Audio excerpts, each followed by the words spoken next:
That's yeah. What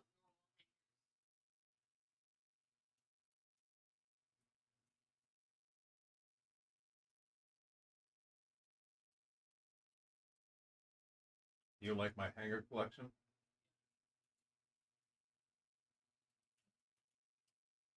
normal ones? I like to use normative language. Classically.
Yeah. I've got work. Oh.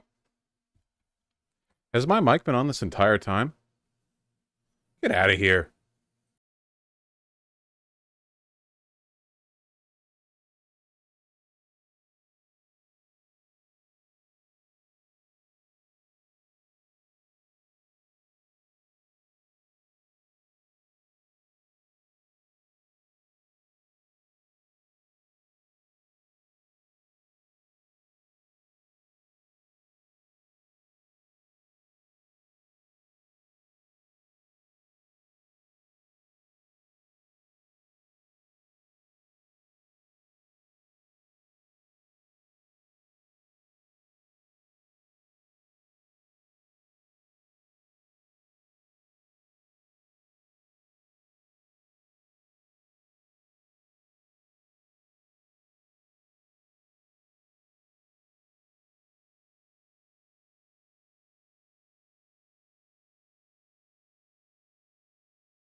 All right. No one's allowed to leave. Nope. It hasn't been 15 minutes. Also, I set back the stream start time, so technically I'm 3 minutes early right now. What's up?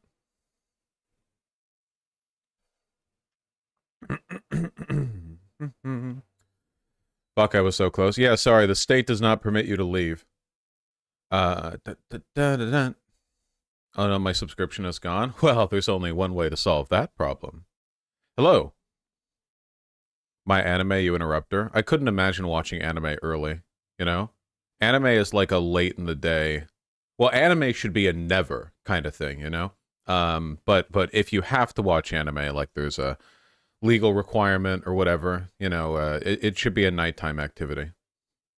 Speaking of anime, what's your rating for Frieren so far? I'm not caught up in the anime, but I'm like, I don't know, 20 episodes in. It seems pretty good. I'm liking it, yeah. There's some weird, like, typical otaku bullshit stuff in Frieren that I don't really care for, but for the most part, I think it's endearing. I think that, you know, it's pretty cute. It's pretty feel good. It's pretty cool when they get into the, you know, the anime, battle scenes. I mean, it's no Dungeon Meshi, but have you tried the Frieren dub? No, but I know they gave Frieren a really deep voice, so maybe I'll watch that at some point. How's the Dungeon Meshi anime? Peak. How's everyone doing? Why does your hair look so much more gray than usual? You might be misinterpreting the skin through the part in the air in the hair, like as gray. Because I have it kind of not kempt. That. Because I'm old now. Frieren's English voice makes me feel a bit feral. That's true. Having any like deep voiced lady in an anime is such a change of pace for the most part. Especially because historically the only time you have deep voices from ladies in anime is when they're doing that stupid fucking like ara mommy bullshit, which I despise. So it's nice to have that like archetype briefly separated from the voice.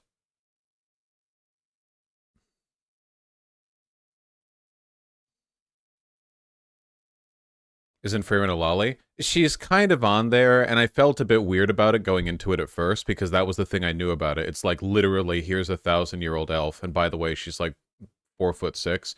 But then I watched it, and she's basically non-sexual. She's just chilling. It seems. Maybe like there's weirder stuff later, but she's just like wandering around, you know.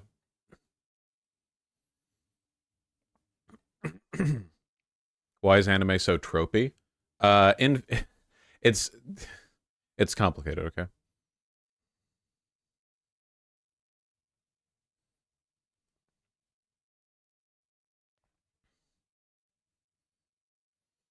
least from what I've seen, she just seems to be short and not curvy. Like I don't go. I don't know. It's not a fucking science. It's vibes. Whatever. Either way, I don't think it's an issue because she seems fine. You know.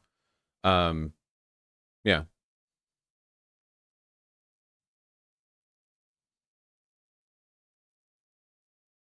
Have you seen the Demons Archstones trailer for Dark Souls 3? I'm probably not going to play it because I hate mods, but I'm definitely going to watch YouTubers play it. And I'll be fine when they play it, so, you know.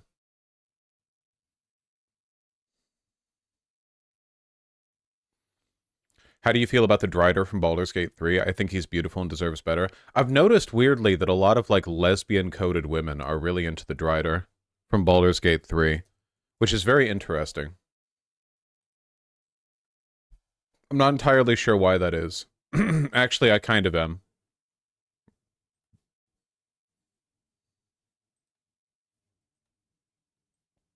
You're looking at a lesbian fantasy right here, okay?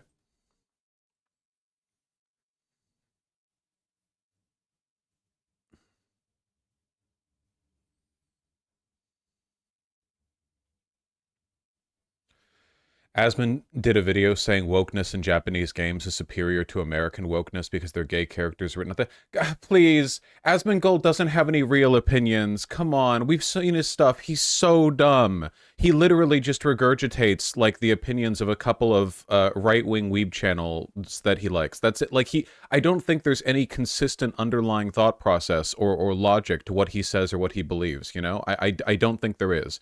Like he thinks that Japanese wokeness is better than American wokeness, but also Japanese games are being made American woke through localization, but also Japanese games are being made Japanese woke because of American like market pressure from abroad, like in the Yakuza game. Like, it doesn't mean anything. It doesn't mean anything.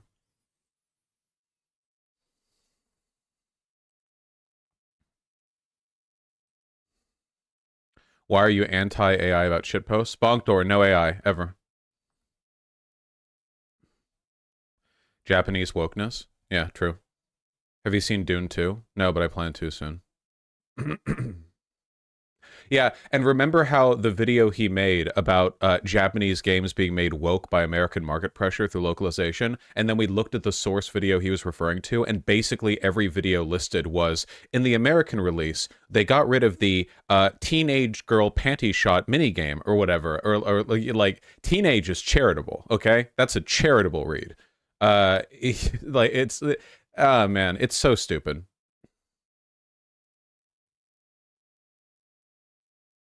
Yeah, intimacy mode. God.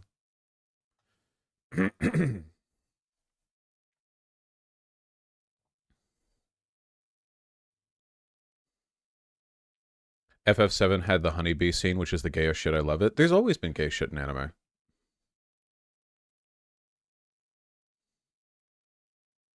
Will you play Plague Inc. custom scenario Power of the Spiral? I'm going to ban you for a day just for asking that. Why would you ask me a question? Are you going to play a custom scenario in Plague Inc., the 50,000-year-old? Why would you waste the bandwidth on my site that I pay server upkeep costs for with a question like that? Yeah, I need to start cracking down on people who waste time. Well, listen, okay? All these bits, they cost money, all right? You get out of here. Fine, it'll just be for an hour. Get out of here. Waste of bandwidth, honestly. The people, this is like half of chat is people asking me shit like this. I swear to God. What kind of fridge you got? One that doesn't have enough room.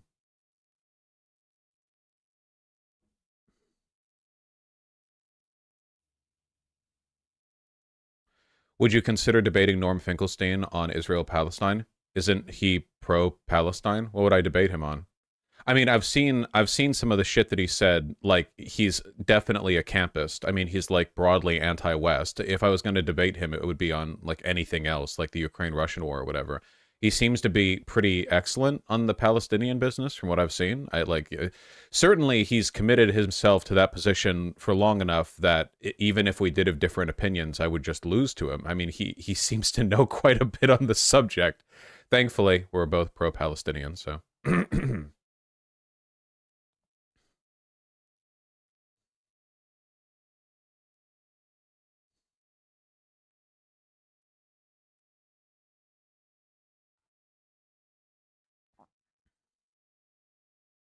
Did you see the hilarious clips from his debate with Destiny? He kept calling Destiny Mr. Borelli, Mr. Bernelli, Mr. Morelli, etc. I have seen those clips, and they are fucking hilarious. Obviously, clips like that, funny as they are, aren't indicative of, like, who won on any given point, but they are indicative of him being funny, which is very important, perhaps the most important component of being a good debater.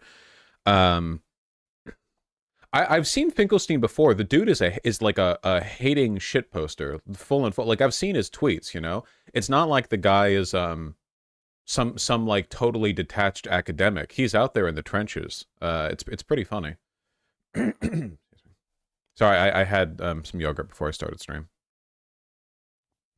Destiny not being sure nuking Gaza would be considered genocide. I know he has stupid opinions on everything that every position he takes, despite the left. It's fine. You don't have to let me know. I'll probably watch the Destiny Finkelstein debate at some point, but not on stream. Isn't it 5 hours? Good lord. You know, if nothing else, like, regardless of who ends up being the punching bag, I'm sure I'll learn something from the debate. Why not on stream? It's just a casual 15-hour stream, you know? No, absolutely not. Norman Finkelstein is going full fascist and supporting Russia. Did you hear what I said like 2 minutes ago? I said he's a campist who, so if I debated him, it would be on the subject of like Russia, Ukraine. Yeah, I know. But yeah, he's like pro-Russian invasion of Ukraine. He's a campist. How do you balance being funny and serious when debating for rhetoric? It usually depends on who you're debating, but like honestly at this point, basically nobody takes debate seriously at all. The entire right wing has basically agreed, like internally, that they're not going to pretend to care about the issues they care about anymore. Like there are no longer conservative pundits who are seemingly earnestly engaging in any question on like what transness is or whatever the fuck else, or like immigration policy. They're just hate preachers. There's not very much engagement.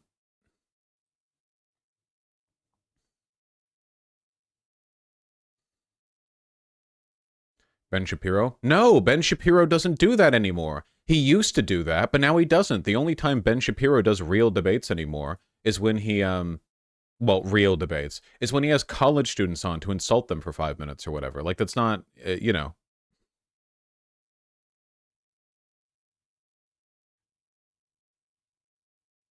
I know Ben Sharp. It's been linked a few times now. Also, you're linking your own tweet. Why did Guts clap demon cheeks? What? All right, you're getting a week. The only way I feel like lately a lot of this is on me, and it's just you guys are really annoying is the thing. Maybe it's because I'm 30 now. Maybe this is like a you kids get off my lawn kind of moment. But like it's not enough anymore for chat to just not have people who are openly spamming or saying slurs or whatever. Now chat needs to be rid of like really annoying people who just fill it up with inane horseshit, you know? It's very important. They mean the first panel of the Black Swordsman arc? Yeah. And the answer to that is because he was horny. It's the same reason any guy would tap a demon. What do you want?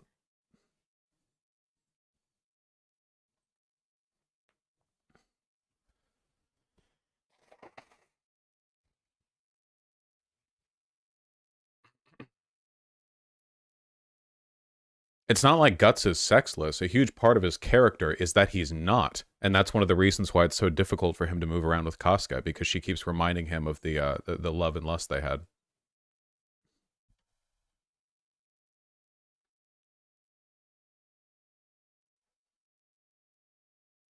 Didn't Ben Shapiro debate Destiny? Yeah, but I only saw the last 2 minutes of it, and Destiny seemed pretty checked out at that point, so there wasn't... It was just like Ben Shapiro talking. You know, it wasn't very interesting.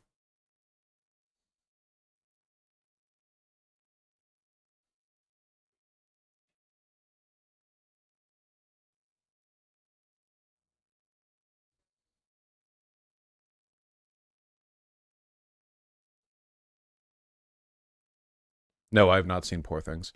God. I really hope my throat clears out soon. Stream got 1K likes. Give us the prize now. The prize is at 2K, and also the prize is nothing. All right, hold on. We have to talk about this at least, okay? This is the stupidest micro controversy that I've ever seen. Like, I genuinely can't believe it took it off. And there's a lot of like, there's a lot of fault on all ends here, I feel, though it's kind of disproportionately weighted. You heard of the game Dead by Daylight? I've never played it, but it's an asymmetrical survival horror game. Like, one person plays a monster, 4 people play humans, and, you know, it's like, who wins, right? You've probably seen Freddy Krueger, right? I remember he was a guy in this. Yeah, it's adult hide and seek. What I assume, I don't know, I haven't played it. So, I don't know. I don't know how good or slop the game is. No clue, whatever. Oh, wait, it's this game? Yes, that's why I brought it up on screen, so you could see what game it is. So, you know, there you go. Anyway, so recently, Dead by Daylight introduced a new monster, okay? Like a new monster you can play as the one-person party, rather than the 4-person party, okay? Check it out. Ignore all the text here. Don't look, okay? Check it out. Okay, that's pretty loud. Yeah, I agree. Look at this dude. Wow. Pretty spooky. Big spooky monster. Wow. Notice all the different outfits that it's wearing? That's pretty cool. I wonder why it does that. You know, I'm curious. It's got a creepy looking appearance, you know, that's cool. Oh my god. Whose stream is this? He must be very handsome to have a a thumbnail like this. Click it. We'll have to find out later, you know, who this handsome devil is. Anyway, the basic premise of the monster, as I understand it, is that if it kills a member of the human team, it gets their clothes and mimics their voice. So basically, this thing is like a big shambling monster, and it kills one person, and then if you're wearing, say, a pink crop t-shirt and a green skirt, it puts on its version of those clothes and like mimics voice clips of what you were saying in game. Does that make sense? Like, so you'd be wandering around going like, oh, it's my human teammate. I can tell from the pink shirt and the vaguely their tone of voice noises. You know, that's pretty cool. I don't know. It seems like a cool concept. You know, I think I see where this is going. Yeah. So anyway, the voice for this monster, you know, to the extent that it makes noises, whatever, was done by a trans voice actor. So immediately you can see where this is going, right? A bunch of right-wingers, specifically, I forget the accounts. I know one of it was Keemstar. Is his name Ricky Berwick? The crippled guy who's always making fun of himself for being crippled. He's like one of the good ones. He's cool with it. It's cool, actually. That one? That? Yeah, okay. Anyway, basically what they started saying was that the game devs had epically owned this transgender voice actor by tricking her into voicing a character that wears girls' clothes and is a shambling monster and has an elongated neck that makes it look like it hanged itself. Now, all of this is total horseshit. The clothes that it wears varies, and it just looks like a monster. Like, there's not any like, theming here. You know, like, at this point, where the level of reaching that's going on here, it's like, well, anytime any trans voice actress voices any kind of monster, it's like, ah, wow, they've been owned, you know? Have we not also seen it in men's clothes? No. They just posted this. They posted a screenshot of it like this. And it's like, this creature wears girls' clothes. That's it. They just said that. They're lying. It's not a real controversy. They're just lying. They saw this and they thought, oh, wow, I can use this to attack trans people and pretend that the trans voice actress has been in some way implicated. You know, it's just lying. The thing can wear any clothes. Look, wow, it's actually a trans man or something. So there's no transphobic intention here whatsoever from the developers. The whole thing is made up. It's fake.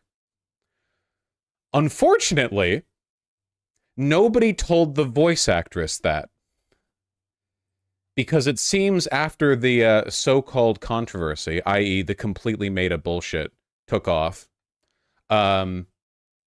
following complaints about the unknown's appearance, in particular an outfit where the creature appears as a grotesque giant dressed in a cheerleader costume and a wig. So, again, even this language is really misleading from the pink news. It's not appearing as a grotesque giant dressed in a cheerleader costume and a wig. It is a grotesque giant, and it wears the clothes of the last character it killed, you know? Like, it sounds meaningless, but it's a pretty important distinction, so you understand, like, what the intention and purpose is, right? Anyway, the voice actress took to Twitter to complain. They didn't just contact the developers first. That would have been a great idea, low-key glamour. I voiced the character The Unknown in Dead by Daylight. At the time of voicing, it was a great experience. I was told at the time I was voicing the character that there was no model and the creature was supposed to be amorphous. I think the character... I think the monster has an amorphous design before it takes on the appearance of a human. Like, it's kind of like a shambling mess before it kills someone and takes their appearance, because the whole point is that it's the unknown. Like, it takes the... Like, that's... Yeah. I don't think that's a lie from the developers at all. They had no model design before I recorded my lines. This is pretty typical. Like, this happens pretty often, you know? So it's my assumption that the design team took my medical history and my ability to use multiple voices as an opportunity to create character models that encapsulate my medical history as trans and capitalize on catering to the transphobic community. This is not true at all. This is fully like she saw right-wingers on Twitter and believed them, but from the other side. She wasn't told she was playing a monster. She knew she was playing a monster. But, like, there's no reason to believe that devs did this duplicitously at all. I was tricked into voicing a stereotype. See, she believes that the character is just wearing a dress because that's the lie that was repeated on right-wing Twitter. That's the, where's the one with the dress? Oh, there it is. Because that's what she saw on right-wing Twitter. She saw right-wingers posting this. And went like, you know, okay, they have, the right-wing, known for their truth-telling, has accurately identified a real thing that has happened regarding trans people. Here, let me just... I don't like giving this the light of day to an extent, but let me just find a, an example tweet, if I may. Yeah, here we go. Once the voice was recorded, gameplay of the creature was released for the unknown, which is a deformed mutant in a skirt that appears to have hung itself. That's from Keemstar there. So, like, she just fully bought it, basically.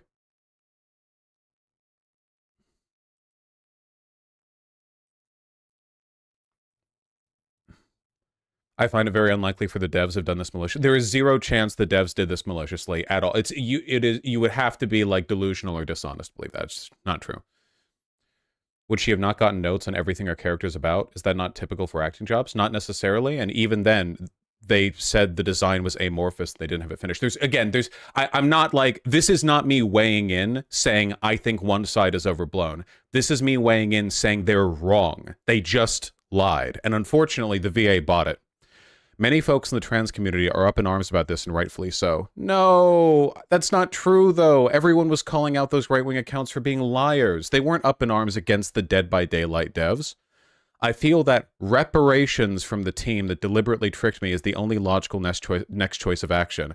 This is... Okay, I know that she's the victim of a hate mob here, but this is like... This is so unprofessional. Literally seeing a bunch of right-wing accounts lying and going like, my employers lied to me and I deserve to be paid for it. Like, this, remarkably irresponsible, remarkably unprofessional. It's probably going to taint her career for a long time, if indefinitely, you know? It's unfortunate, but like, holy shit. This is a, you know, yeah. Is she grifting? No! She's just overly defensive and too ready to react. Yeah, she was tricked, but not by the Dead by Daylight devs. I am so upset, so infuriated that people are comparing trans people to these clearly transphobic character skins. If I had any idea of the fallout that would happen after simply voicing a character, I never would have in the first place. Let me personally apologize to anybody who has been a victim of transphobia due to this release. Chad is saying she took it back. I know! You know how time works? It's linear. So we cover this part, and then you cover the apology. That's how time works. You move from one... You move forward in time. Spoilers. Good lord. Let me personally apologize to anyone who's been a victim of transphobia due to this release. Please know you are loved. Know that you are valid. Yes, but nobody should get mad at her for falling for a right-wing hoax. I'm mad at her. Yeah, sorry. No, this is a remarkable level of unprofessionalism. If you're aware enough of what the online culture war is like, that you are even aware of this happening and you have a reaction to it, then you should be aware enough to not trust everything right-wingers say. Like, this takes less than zero effort to look into and confirm, you know? She's not just a random onlooker from outside. She's the voice actress. Yeah. As for me, I am not okay. This has ruined my reputation. Well, this has, at least. It has put me physically at risk for being attacked in public if anyone recognizes my face or my voice.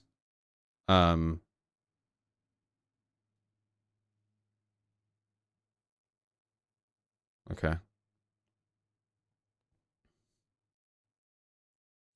Vosh, there's a slight correction made. The killer doesn't take the clothes, just the voice of the victims. The clothes you saw were specific cosmetics, either through unlocks or microtransactions. Oh, it doesn't take the clothes? The clothes are just like different clothing options then?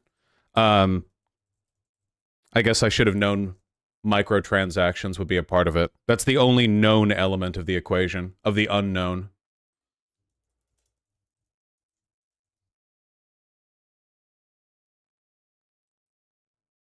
So what's the OG skin? Well, the skin that shows here on the wiki is just it in a button-up gray t-shirt and a short masculine black haircut.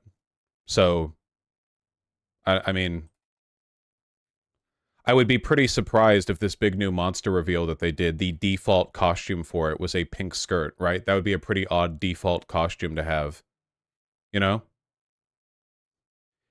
YouTube videos. Is the unknown a transgender? Dead by Daylight. Wait, hold on. I'm sorry. Pardon me.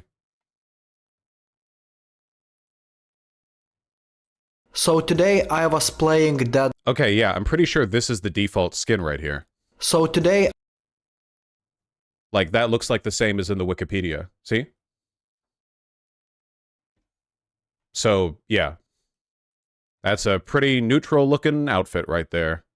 I was playing Dead by Daylight, and what the fuck is this? Like, okay, the argument here is literally, whoa, your shape-shifting amorphous creature that mimics humans has a skin that allows it to have a feminine-looking, like, outfit. Transgender? Like, what the fuck? I genuinely think that modern right-wing Twitter would not be able to handle Pyro from TF2 being an ambiguous gender. Like, that seeing that Pyro's locker had like a frilly purse in it or something, that would have been like 6 months of culture war discourse. Insane. I agree, Vermin, but I think it's important to remember how brain dead it is, you know? It's a self-report more than anything else. Yeah, literally, like, the monster that changes shape has a costume where it looks like girl? You know? Just like, ridiculous. This skin looks like John Cena dressed like a lady. That's crazy. There are skins you can get in-game where large, muscular, or imposing characters have skirts and frilly costumes. I've never seen that in games before, except in every single game that lets you buy cosmetics. Like, every single one. Like, I'm not kidding. Basically, the whole point of buying cosmetics is that it's a microtransaction system that they use to bait you into, like, that doesn't look like John Cena. No, it doesn't, but this person's just doing, like, transgender outrage bait. Dressed like a lady. But John Cena looks good. I mean, I would definitely give this guy a... Alright. Okay. What in the ever-loving fuck is this video? Alright, never mind, we're moving on. Anyway, just in case you ever wonder why it seems that when you talk to conservatives online, they have, like, subhuman IQ, you know, like you genuinely wonder how they live their day-to-day. This is why, okay? Like, it's just, in case you're ever wondering how things got to this point, like, they get through their day by luck, okay? Every day, millions of conservatives forget to breathe, and they just die. They just forget to, you know? The ones, that's the reason why they're so persistent and dogged online, because these are the ones with the willpower to remember to keep breathing. They didn't forget to let their heart beat.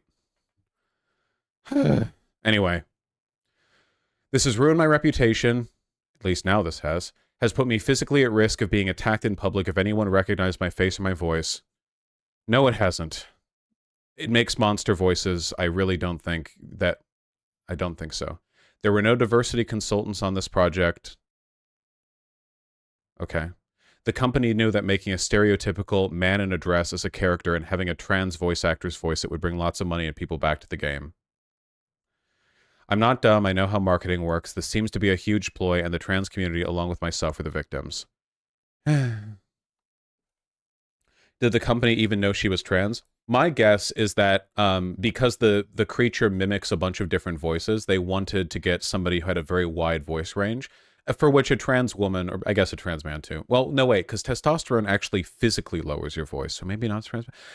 A trans woman would be like a good bet. My guess is that they put out a voice acting call that said something like, looking for a voice actor or actress with a very wide range that can mimic masculine and feminine voices. In fact, I'm almost certain that's what they did, because that's what they would be looking for. And then this trans woman responded because... obviously, like, that's how voice training works, right? So, you know, you'd have a wider vocal range. You're a voice actress. Presumably that's something you're good at. Yeah, it's, you know. Yeah, the unknown cosmetics. That's right. Yeah, you're buying the... Just this one outfit, too. Also, the medical history is trans is interesting, Vosh. Yeah. Create character models that encapsulate my medical history as trans. I don't... The creature's voice is distorted and edited. You know what? Let's listen to the damn noise of the character, okay? Hold on, because I actually have... I heard, like, one clip off of Twitter. I haven't... The unknown Dead by Daylight voice.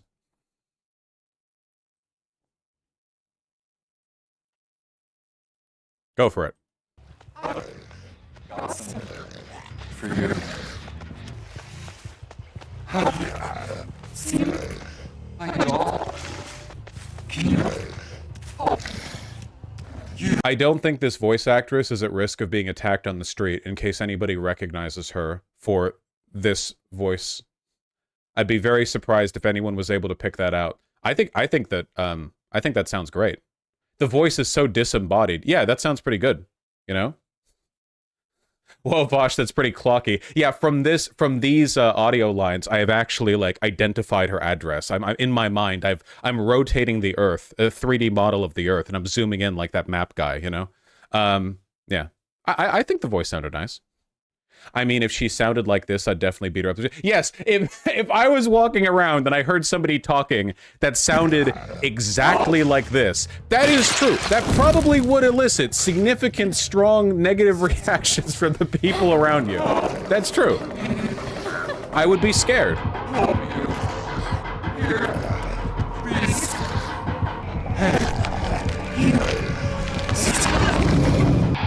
I don't know. It seems like a cool bit.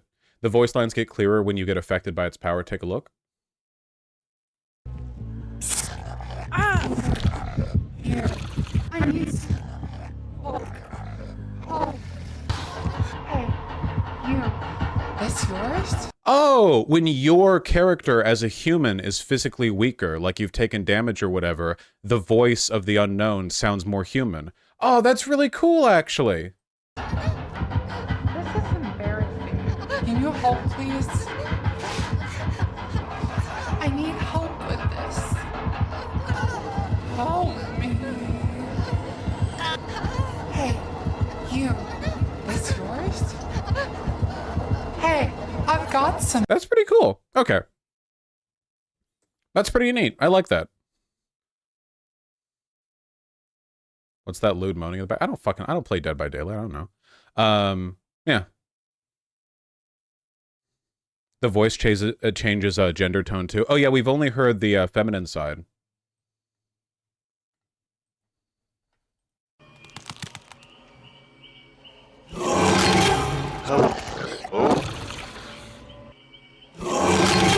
I'll send you a postcard. That's really cool. This is a really cool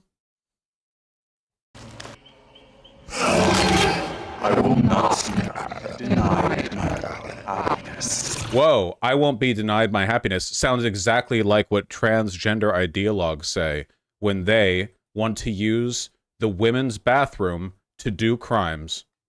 Ah, haha. Got one over on folks yet again, huh? They do both voices. They did both voices, which I think is nice. I think that's cool. Oh, I bet, Vermin. Yeah, I think that's pretty cool. It's a good bit. I'm still not playing Dead by Daylight, but, you know. Oh, they have an example of one of the tweets that kicked this off. New Dead by Daylight killer is a deformed freak in a skirt voiced by a trans VA. What in the ever-living heck did the devs mean by this? So again, like, it's really important to understand this, okay? They know they're lying. It's not like... it's just bait. Yeah, it's just bait. That's it. They to fall for this. Where's the post of the wait, a spokesperson for Behavior Interactive told Pink News, since our latest chapter release, folks have taken on us to divert our work from its original purpose, use our newest killer to target and harass players. We want to say loudly and unequivocally that this malicious content attitude is unacceptable and has no place in Dead by Daylight. These people have also directly targeted the voice artist behind The Unknown, resulting in her being the center of hideous attack. She's highly talented. We were privileged to collaborate with her. Her voice acting experience is perfect for the character we were designing, which needed a wide range of voice tone, expert level technique. Her reception for The Unknown has been phenomenally positive, big part thanks to her dedication, amazing work. Nice. Okay. Yeah. Voice artist is a good neutral term. They probably use, yeah, it's, you know. Really, like, in terms of response, I guess, the main fuck up here is from the voice actress, but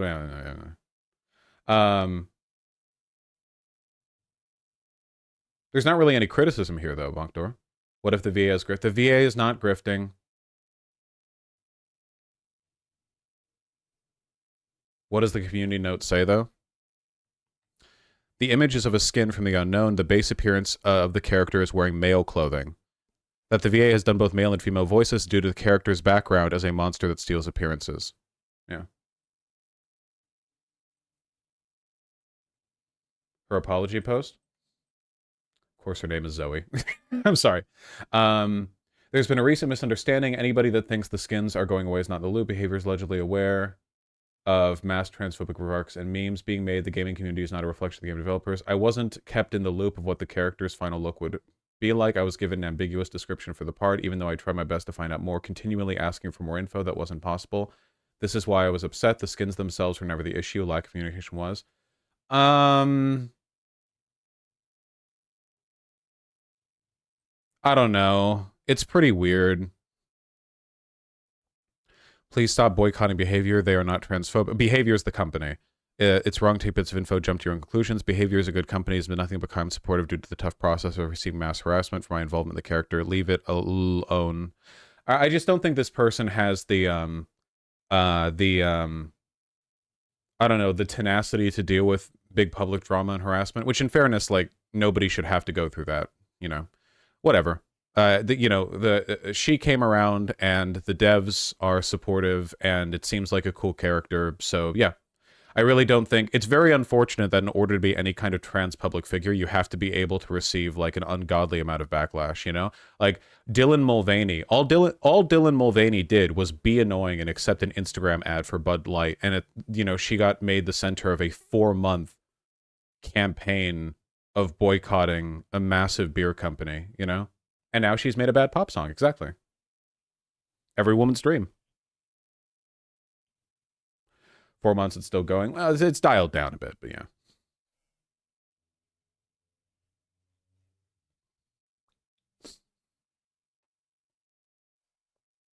Yeah, the average voice actor probably isn't in a position day to day where they think like, you know, I need to be ready to handle the PR of some gigantic public backlash.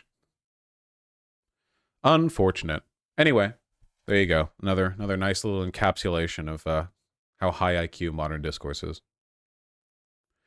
The criticism is more, what were the devs thinking how this would look like? No.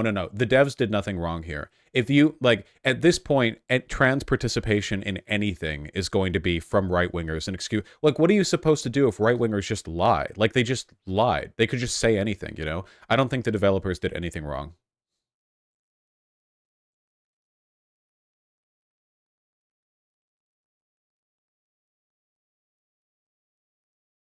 We appreciate Dylan Mulvaney for dispelling the stereotype that all trans femmes are good at making music. True! Let's not blame the trans VA for being tricked and targeted because they weren't terminally online enough to recognize it was bait. Oh no, I can tell from the way that person types. They're very terminally online. They just should have known better. Definitely unprofessional from their end. I mean, you know, it is what it is.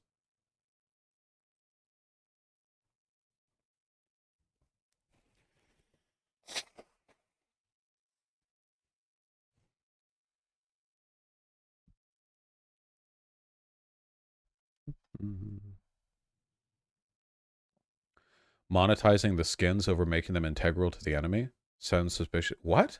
That's just how cosmetic transactions work. What does that have to do with anything?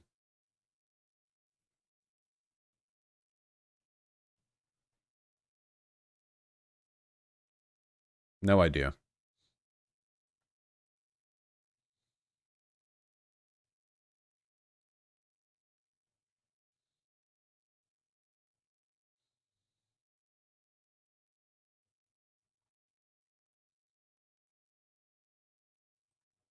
Close that. Close that. Nice. Yeah, I've seen that, Frosty. Yes, man.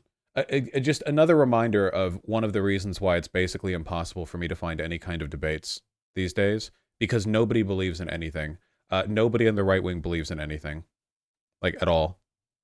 Hot take: video games are supposed to be fun, not lectures about why being a white man is bad. From Boogie2988. Objectively pathetic human.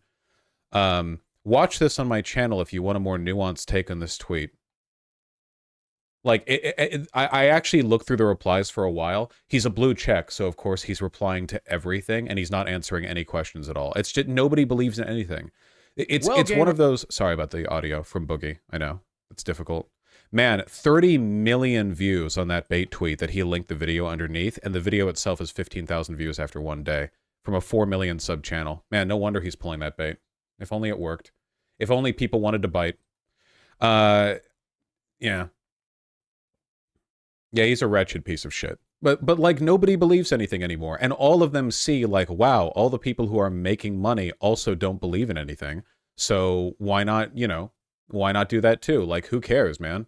Fucking no one believes in anything anyway.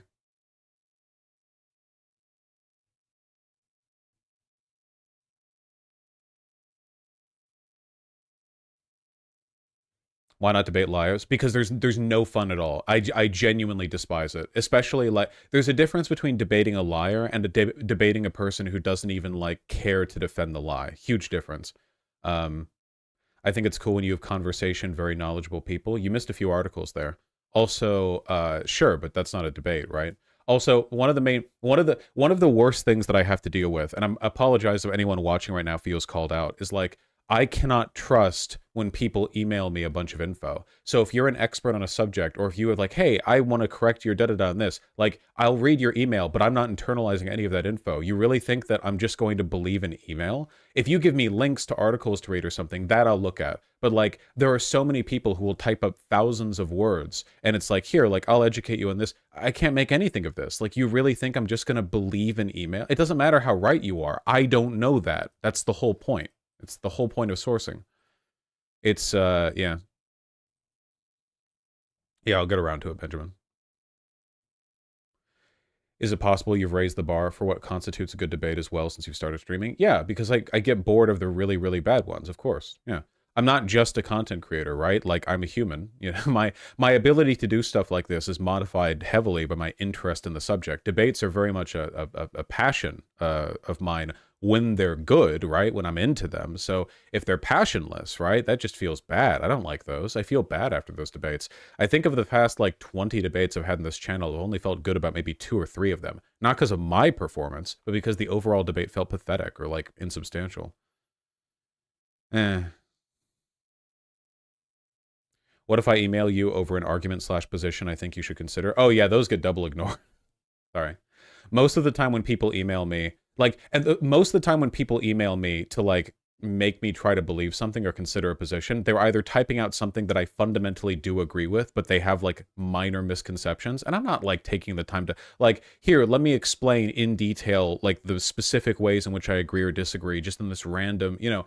People have to be, I think, understanding of the fact that given the number of emails I get, there's, like, a reasonable limit to how effectively I can engage with, you know, people trying to convo with me. Yeah. If I get something empirically wrong and somebody wants to send me, like, a fact check article or something, which ones do you actually read?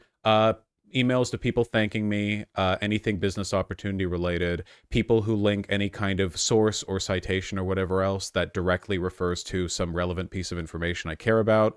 You know, there are plenty that I do. It's just usually when people fucking essay post an email, that's usually a pretty good way to, like, I'll read it through, but stop telling them how to email you them out. Yeah, you're right, I shouldn't.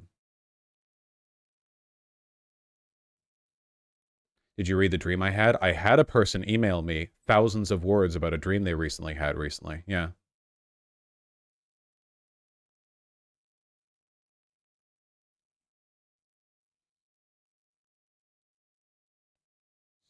You guys have no idea what I have to put up with, I swear to God. What was it about? I don't remember. I skimmed. I stand by my position, Kowalski. We need to return to tradition, okay? You need you need the literacy skills necessary to manage a ledger and read hand-painted signs that point you to town, where you can drag your wagon filled with like freshly picked lettuce. This is what farmers are meant to be.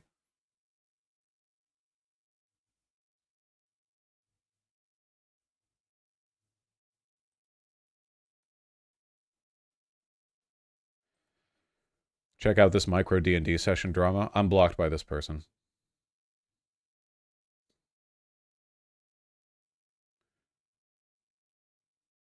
It finally happened. My entire D&D party sat in silence for an hour because our characters were asleep and the rogue woke up early to raid the entire dungeon we were working toward for 2 weeks. When there is a problem character, why is it always the rogue? Losing my mind at the quote tweets going, sigh, rogues really do be like that, huh? Instead of expressing horror at this nightmare of a table filled with socially inept adult children, everyone is at fault here for either playing like a sociopath or for letting it happen. What? Wait, what's the... What?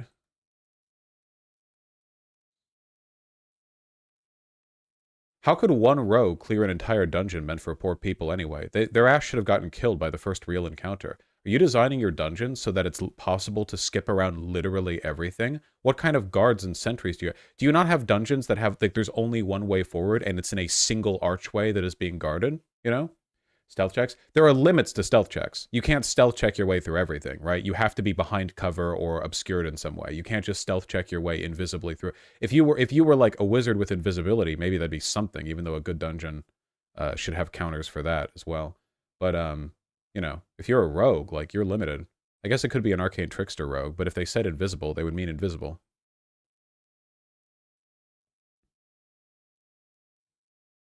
I've never played D&D. What platform is it on? PS5.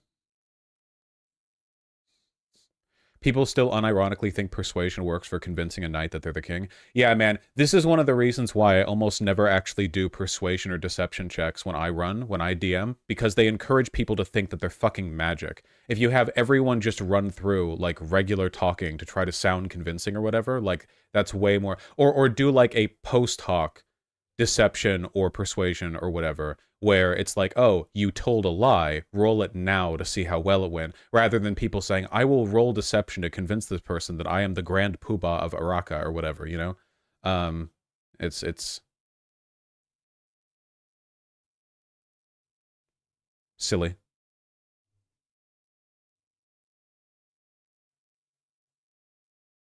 You need to stop talking about tech in depth with a lot of prescriptions because you don't know about... What? You mean like technology? What?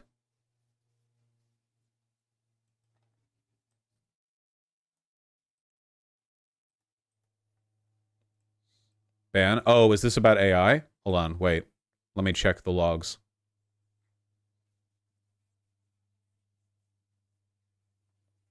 Isn't there a huge trans part in Signalis? Signalis is very transcoded. Is Sin Phoenix an AIer? An IAer? Yeah.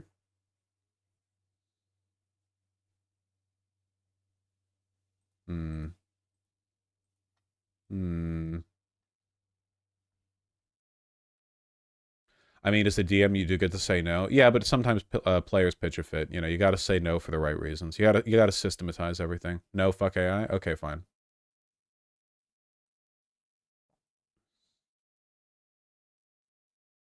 That makes sense, Archrav. Yeah, doing the roles hidden allows the results to be a little bit more interesting, I feel. If you want to do a really hardcore campaign, you could make basically every single role the characters do be invisible, right?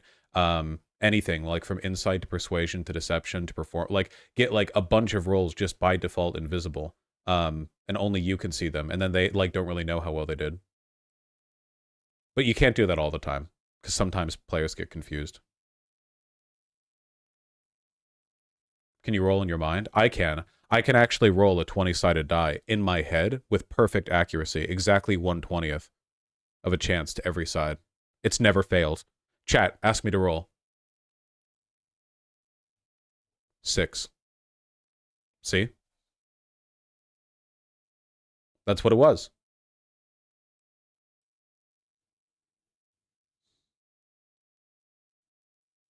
Holy shit, he was right.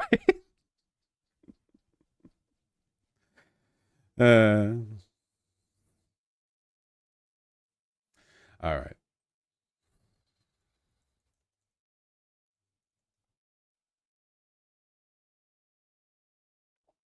Can you do 3d6? 3d6 is hard.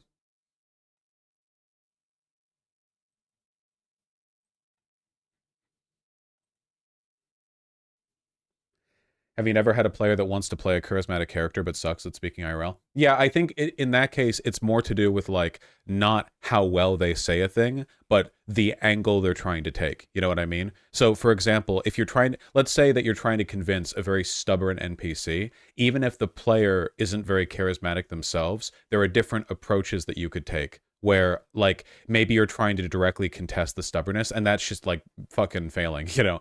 Or maybe they it goes the other way and they're trying to like sort of massage their ego or whatever, and that might be more effective. You'd have to think about it from those terms, I feel.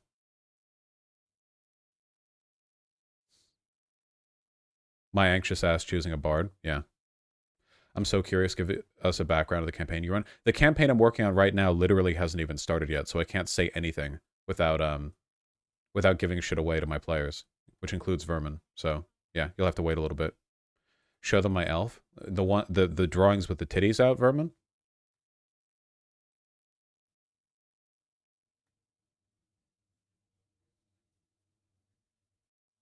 No, she's clothed. I mean, in some of the drawings, yeah. That's true. Let me find it. Yeah, I'm seeing titties. Here we go. Here's the non-titties.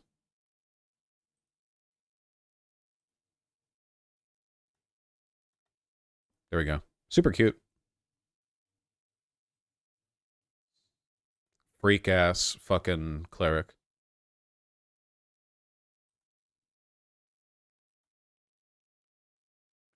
Let's save that for the end of stream, Cleaver 120.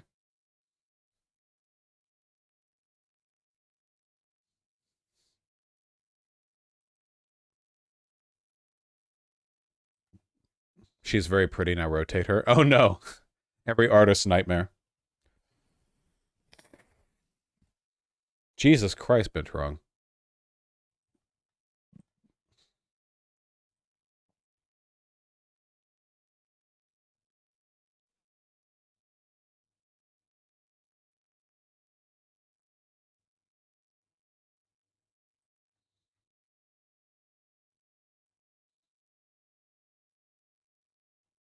Okay, that's enough. That's enough. Bad news for all you gooners in chat. Actually, this is a terrible day in general for gooners because there's two pieces of news relevant to this. Pornhub is now blocking access to its site to people in Texas. It's a big state, you know? A lot of people, a lot of gooners getting shut down over there. This is following a Texas law. They've finally done it, lads.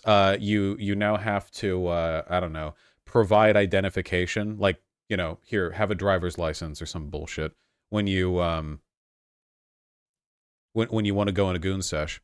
Texans in search of online adult content found disappointment Thursday, that's one way of putting it, after the website Pornhub suspended services in their state over objections to an age verification law that the site claims stifles First Amendment rights. So yeah, it's basically just like, oh, you want to be able to access this site, upload your driver's license, social security number, fingerprints, and copy or scan of your balls, you know?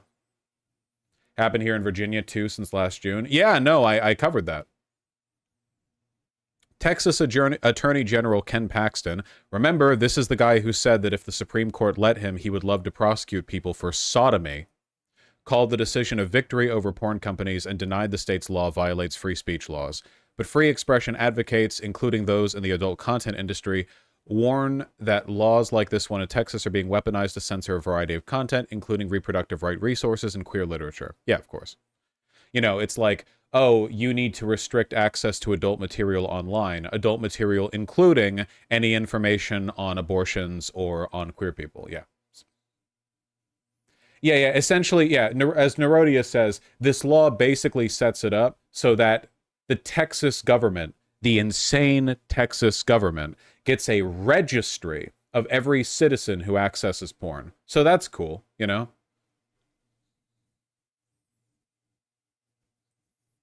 Texas law requires users to provide their age by either entering information from a government issue ID or using a third-party system that uses public and private data, such as employment, education, or mortgage information to verify age. That's cool. HB 1181 also required porn sites to display a controversial health warning, which the law's opponents called pseudoscientific. It's like, you know how for, like in Australia, they have those cigarette packages that have the withered lungs or all the like medical effects printed on it. Now the opening image on porn sites, if you visit them from Texas, is like a gooner with a tiny shriveled up penis. You know, like the banana that's been wilting. Texas Health and Human Services warning: pornography increases the demand for prostitution, child exploitation, child pornography. I don't think this is true. I could be totally wrong here, but I think I remember the exact opposite thing happening in some countries where porn was legalized, where the legalization of porn actually led to a decrease in a bunch of negative, like, sexual harm. So, you know. Mortgage info for porn? Yeah.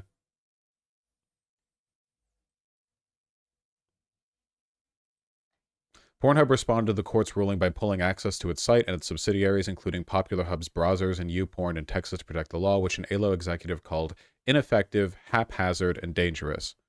Not only will it not actually protect children, it will inevitably reduce content creators' ability to post and distribute legal adult content and directly impact their ability to share the artistic messages they want to convey with it. I know this sounds pretty rich, coming from fucking Pornhub, which I will admit, porn can be art, probably not a lot of it on Pornhub, you know? But keep in mind that this is a broader war against all quote-unquote adult content, which includes literally anything written, drawn, or anything Ken Paxton, again, the Texas government, would deem adult material, which would probably include, you know, everything the Nazis put in their degenerate art gallery. I'm not kidding. This is how that starts. The Nazis didn't just wake up one day and go, yeah, everything with this weird, like, painterly style is wrong or whatever. They legitimize it and they justify it with big arguments about how it's socially harmful, and the social harm is through stuff like, you know, pornography or lewdness or unchristlike or whatever. You know, there's a bunch of, like, second-order justifications they provide, but ultimately it's just a way of going after, like, degeneracy, you know? Yes, porn significantly reduces sexual-based violence. Ah, well, there you go. Evidence mounts: more porn, less sexual assault. Sexual assault is overwhelmingly, like, about power rather than sex. Like, the psychological forces that drive a person to be a sexual predator and the ones that make them want to get a nut off are not one and the same. Like, there are plenty of rapists who also have the ability to have normal consensual sex, right? Like, certainly being a, you know, married conservative politician doesn't stop them from preying on children. That being said, right, just the availability of porn seems to have a kind of, like, I don't know, calming effect on sexual tension in general, and there is definitely some kind of tie between broad sexual frustration and sexual assault, even if it's not a perfect one-to-one correlation. I mean, anything that reduces the amount of sexual assault in the world is probably good, right? That's I'm consulting my ethicsometer over here, and I feel like it would be good to reduce that. Are they not worried about backlash from conservative voters? You know, honestly, this might end up being another dog chasing the bus kind of thing, where now that they've actually gotten rid of it, it might hurt them in the long run. Because genuinely, like, it is not like conservatives don't look at porn. It's not... That is true, Sublime Salmon. If anti-porn activists are correct, if porn actually contributes to rape, then starting around 1999, as the internet made it more easily available, the rate of sexual assault should have increased. But it's actually fallen 44%. That's not a very convincing statistic. But it's still good, right? The Czech Republic, more porn, less rape. Oh, this is the one that I was thinking of. Yeah. From 1948 to 1989, the communist state then known as Czechoslovakia made possession of pornography a criminal offense punishable by prison. But when communism collapsed and a democratic Czech Republic emerged, it legalized porn, which became easily and widely available. Rapes decreased from 800 a year to 500. Well, that's good. These are probably wildly underreported numbers. Hmm. How will Texan cons watch their trans porn now? I don't know. They're suffering out there. Japan, China, Hong Kong, more porn, less rape. Denmark, more porn, less rape. This is from Psychology Today. Perhaps a deeper dive in the future would be warranted. But for now, let's focus on this.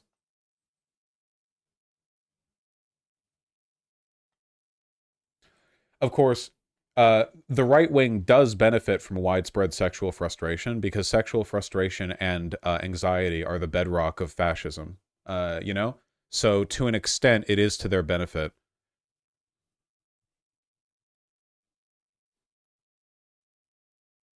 Pornhub says that it plans to appeal the ruling. Well, that's good. I don't know how far it's going to go, though.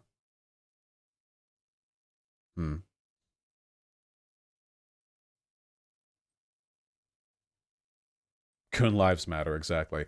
Anyway, I'm very sorry to say, but the Pornhub ban is now in 8 states: Texas, Montana, North Carolina, Arkansas, Mississippi, Utah, Louisiana, and Virginia. Here's the source. Yeah, it's that's crazy, dude. Like it's like liberals getting pornography in the culture war, you know, in the national divorce. I guess we'll see how all this goes, what the consequences of it will be. There are other porn sites. Yeah, but I think your average conservative boomer probably doesn't know that much about porn sites, right? Like, they probably just go to Pornhub. I don't know. I genuinely have no fucking idea. I could not fathom what the, like, thought process is there. Totally irrelevant, Sock Puppet, to what we're talking about. The worst part of it is the payment processors. Yeah, that's the other thing I want to talk about. And how difficult it is for the gooners out there. This update just happened.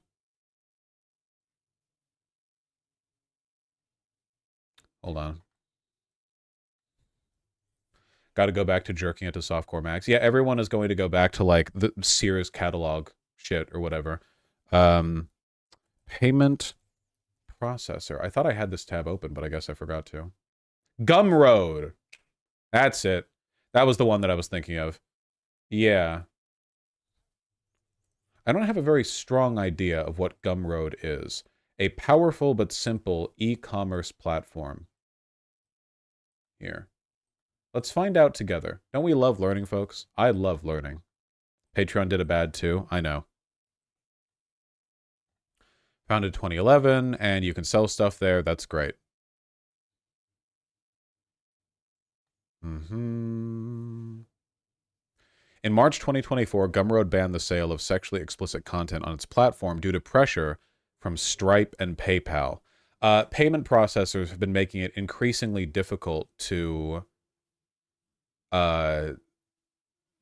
like any kind of transactions for anything adult related, which, as somebody who follows a bunch of furry artists, you know, they've been quite anxious about this for a while. As much of a shithole Nazi haven that Twitter is at the moment, it is also one of the only social media platforms that people can actually use to post a variety of content, including adult content. You know, because Elon Musk is a free speech warrior, as he's so robustly demonstrated lately. Literally, why? Well, this is actually, I think, this is an issue with the universality of payment processors. It's an issue with monopoly, right? Like, the problem is that there are, you know, for PayPal to operate everywhere at all times, it has to abide by very strict rules of what it can and can't do. And there are countries, there are societies or governments or whatever that wouldn't care for them hosting not safe for work content. And because of the universality of the way that payment processors function, you know, they're kind of like boiling it down to the lowest common denominator. And that means sanitizing it for everyone. It's a market failure, genuinely.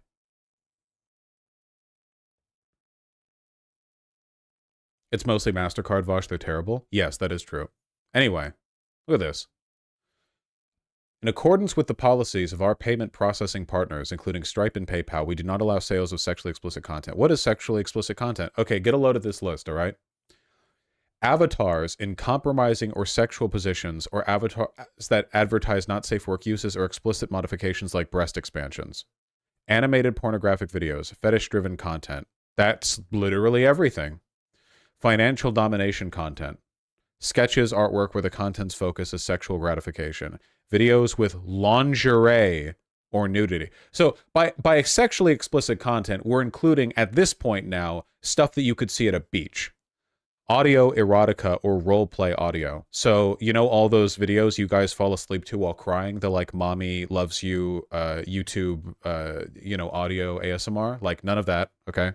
Adult comics with nudity or sexual acts, cosplay, boudoir, lewd photography that's focused on sexual activity, 3D models built for explicitly sexual purposes, sexual coaching services or explicit instructional content. Afuera, yeah. Animated nudity or characters portrayed in sexual situations. You might notice that all of these together ban, I think, I don't know, 90% of internet culture. Seriously, it's not just pornography. It's like anything lewd, too. Like, yeah. I did not build this sex doll with a sexual intent officer. Yeah, you have to sell the jar and the anime figurines separate, you know, for it to get through. So basically, Vogue couldn't sell anything on Gumroad if they wanted to. Yeah, like, you know, at this point, we're reaching, like, moderately risque photo ops wouldn't be considered acceptable. This is a broader issue, man. You know, these payment processors have been cracking down more and more. We saw it with PayPal. We saw it with Patreon. Patreon cut into it. Tumblr, of course, famously banned not safe for work content. You can only post nudes on YouTube if you're doing asshole waxing tutorials or nude yoga videos, which is a market, but you know, it's not widely accessible. Could this include an online store like Amazon that sells lingerie? I mean, if you have models like modeling the lingerie to an extent, then kind of, yeah, it does seem to implicate it. Yeah, OnlyFans tried banning sexual content. Do you have any idea how insane that? Do you remember that? OnlyFans tried banning sexual content. It's insane. I'm not educated on the extent of the pressures that are trying to like get payment processors to ban all sexual content. I don't know exactly why Patreon or PayPal or whatever are trying that hard to cut down on it. I know they are. I just don't know why. It's like I have a guess at it. It's just I know the answer has to be very complicated. But basically, like, this is a market failure and it's dictated by monopoly, okay? You can think of it like this, all right? Imagine a world in which there are two types of payment processors, okay? There are sort of universally accessible payment processors, ones that want to do business with as many clients as possible and operate in as many regions as possible. And these ones do not allow for any kind of sexual content, right? So first of all, we have to question the potential viability of this because you can easily find sexual content on Amazon. Amazon has lewd and pornographic material. Amazon has stuff that would absolutely fit in the category of like lingerie modeling, sexual instruction. There are so many things on Amazon, just Amazon, that would fit under that purview. They get away with it because Amazon is Amazon, right? But stuff that you could get away with on Amazon doesn't mean you could get away with it as like an independent site, right? Because you don't have that cred. So even if we ignore that fact and just assume somehow magically this big payment processor is, you know, would be capable of only handling non-sexual transactions, okay, there's that. But what about the fact that approximately every human being alive, you know, is either a or future fucking horn dog, right? Pretty big part of human culture, I'd say, is sexuality. You go back to those, you know, ancient Greek pottery shards, they're all fucking each other. You know, people are horny, that's how it is. So what about all that, right? Like, so much internet traffic is pornographic. It's a huge amount of why people use the internet. So doesn't it seem like a market failure then that there wouldn't be some kind of parallel payment processor that would be comfortable handling all of that, even if it meant they could only market to specific clientele or in specific regions? The reason that's not happening is because of the universality of payment processors, right? Like, this is very much a monopoly issue. A payment processor is kind of like a mega utility. Rather than it being the power grid or the water systems in your city, it's like the financial system of the world, you know, or at least one of them. It's the universality of them is a there are very strong market incentives that push it to be a monopoly, basically. It's one of those, like, it should definitely be some kind of nationalized deals. But even then, like, you'd have an international problem, because if the American government nationalized it, like, that means that every other country would have to deal with an American corporate entity if they wanted to use those processors. And I certainly don't think it should be nationalized to the point that every individual country has their own payment processor, because that'd be fucking nightmarish. You get what I'm talking about, right? We're dealing with like a problem with this kind of system and what it is willing to do or allowed to do.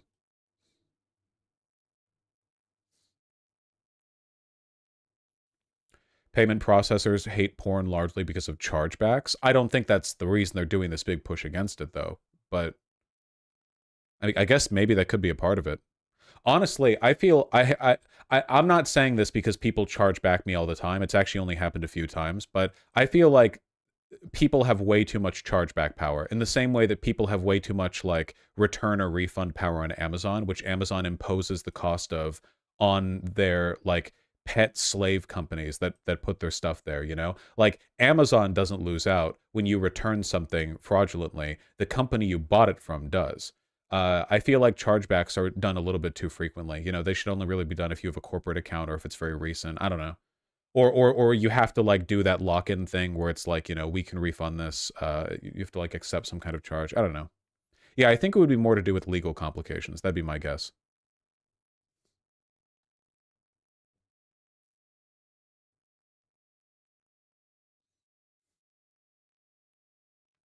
This is unironically something that the blockchain could be used for. Unfortunately, this was the one good point that crypto advocates had. Even though they were lying and it didn't work and it won't work, the one good point they had was that there is some kind of value to a truly decentralized system for payment processing. There are also a lot of harms, and also it didn't work, and also it's just speculative investment and blah, blah, blah, blah, blah. But like, if you get rid of all of that and you leave it just with like the one underlying fundamentally good point, it would be, yeah, there is a value to that. I mean, this is the value of cash as well. Cash doesn't have a payment processor. It's just cash. Cash is worth what it's worth. It doesn't have to go through all of the legal technical abstractions of what it means for a credit card company to electronically verify a purchase and transfer an imaginary amount of money or debt in one direction or another through like that whole system of checks and balances. You know, it doesn't have to go through that. And with cash, you can buy anything, which is one of the reasons why, of course, you know, at this point, when people say buying in cash, they're usually talking about something illicit or like paying someone under the table, right? Because those are things that people do generally to get around the oversight that you would otherwise have with, you know, credit processors. Now, of course, pornography is, because this is the goddamn US of A, legal. So it's not even like Pornhub is, well, Pornhub has definitely had an issue with containing illegal content, but, you know, a video of a broad with big tits getting nutted on is legal. That, you know, this is the US of A. This is freedom land, you know. America practically has like an international cultural, you know, stakehold on the concept of a busty blonde, right? Like that is an American conception. Not to say that like there aren't busty blondes elsewhere. I'm just saying that like that is an American conception. That is something that gets associated with us, you know? Our culture is being taken away from us by these goddamn payment processors and the Texas Attorney General, Ken Paxton. What do you think about some kind of digital cash system? We have that. The verification processes that we use for credit transactions and everything like it are just ways of verifying something that is effectively a digital cash system. There's a bunch of different ways that you could do it, but you would always need those systems of verification. You don't need some big international verification system with cash. It's just cash. What if we just get rid of money? Then what are you gonna pay your OnlyFans model subscriptions with, you fucking idiot? What do you do? Here's my labor tokens. Get out of here. Get out of here, honestly.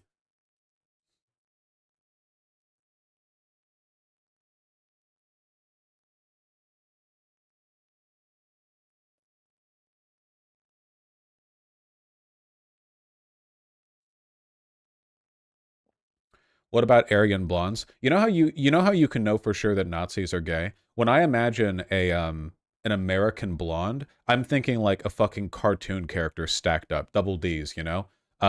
Like a Los Angeles type. Because I saw these bitches all over the place. Big sunglasses, you know, platinum blonde hair. But then if you imagine a stacked blonde in some kind of weird, like Aryan, Nordic, Germanic kind of fantasy, they're like just, you know, waifish, very young looking trad wives. Like this is what you see them post all the time, you know? When you see them post like the, oh, here's the like trad wife that I will marry one day, Nazi posting bullshit. They, you know, what are you 18, motherfucker? I hope she is.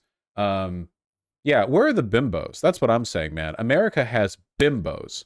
That's what I'm talking about. Yeah. It's like Nazis don't even know how to appreciate white women enough.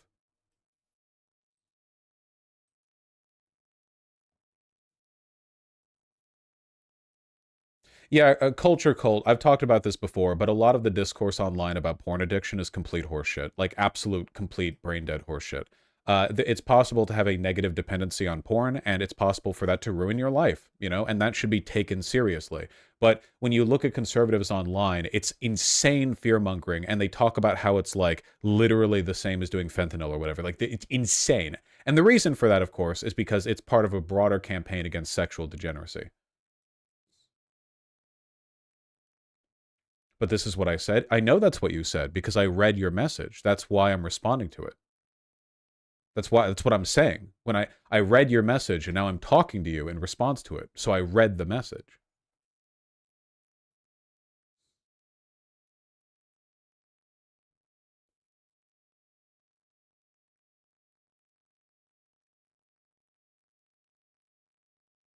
I didn't read your message. Yeah, yeah. Not just conservatives. Some women think porn is that bad too. You know, women can be conservative. Many such cases. Here, Bonk Door, you're going in the 1 hour timeout zone for being weird for the entire stream. There you go. You probably don't even know how you've been weird. You might not even be socially aware enough to understand the crimes that you've committed. And I'm not going to explain it to you. You're just going to have to sit and think.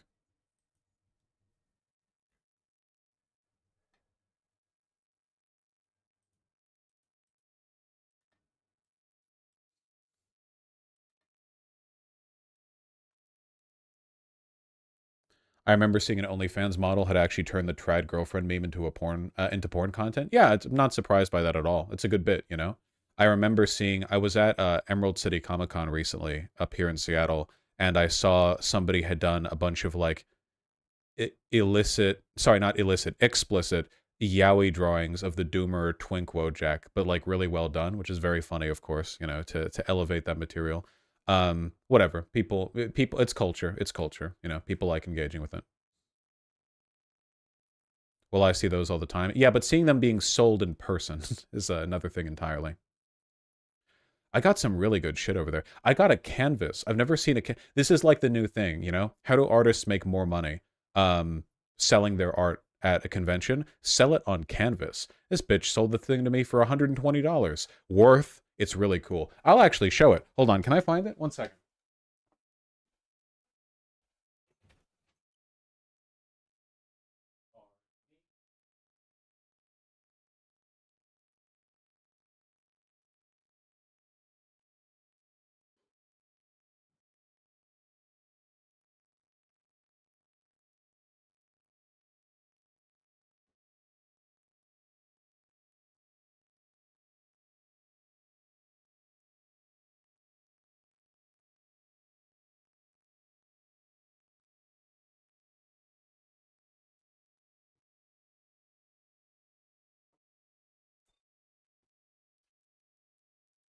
Ain't that gorgeous?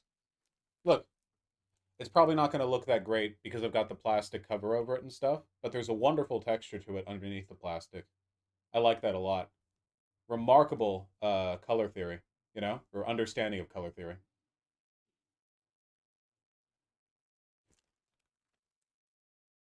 I know her. Nice. Let me put this back.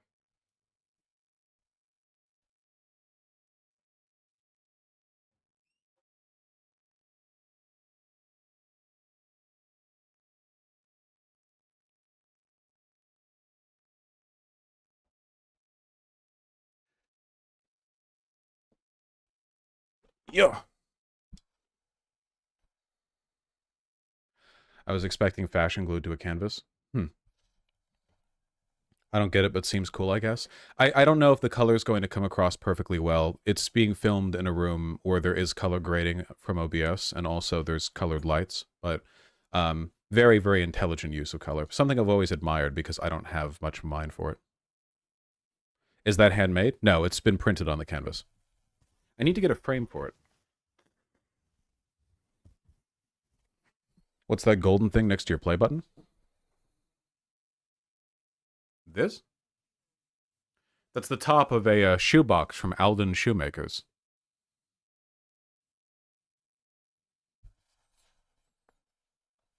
I'm actually in the middle of cleaning the shoes right now. Here.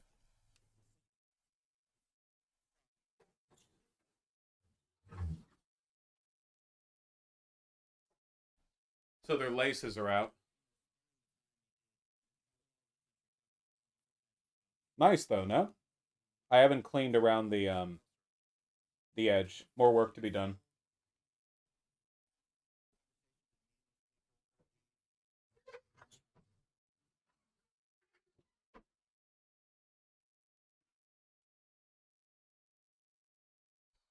What's your shoe size?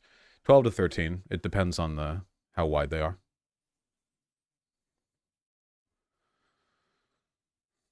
Oh god, yeah, Vistu. Yeah, I wouldn't buy an original painting like that for $100. I feel like I'd be robbing the artist. A bit coarse for my taste. Yeah, they're definitely a specific style.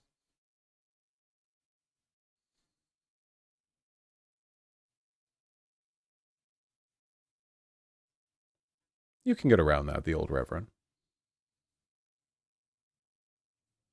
Do a shoe shine stream? I will. Don't you fucking... I'll do a stream where I just iron all of my unironed button-ups, all my camp collar shirts. I've got a portable, ironing board. I'm going to set it up right here.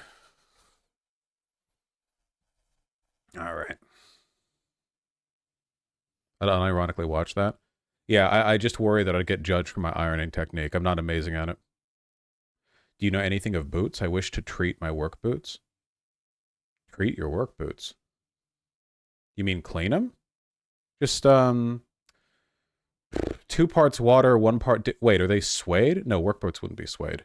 Just take the laces out. 2 parts water, 1 part dish soap, Give it a good go around, get it clean. You can get official cleaner for leather, but you're fine just using water and dish soap. And you can get some leather conditioner, You'll have to order that. And it's a little bit expensive. It's fine. Get it nice and clean. My formal suede work boots. Yeah, exactly. I'm assuming they're leather. They don't have to be. They could be rubber. There's a technique to ironing. You don't want to burn your damn clothes. For work boots, there's oils for it. Well, I mean, if they're leather, right? But if they're like something else. Oh, canvas. Canvas work boots. That's true. I don't actually know how to clean canvas shoes. I've never had to. Canvas work boots. Yeah. Nice. All right, sorry. Got distracted there. Leather conditioner is cheap. Yeah, depending on how nice you want. You've never worn Vans? I've never had to clean Vans. My Vans are all clean. I don't like cleaning or ironing. Yeah, I'll do it if I need to, but it's not, I don't wake up in the morning and think like, time to spend 2 hours cleaning my shoes. Tempting as the proposal is. Oh, that was a fast way to lose 300 viewers. All right. Point taken. Point taken. Fine.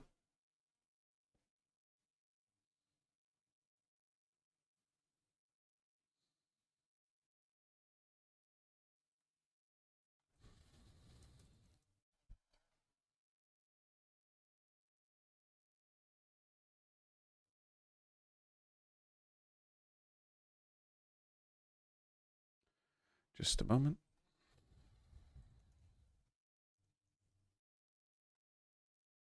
Boeing diversity. That's not what I'm talking about.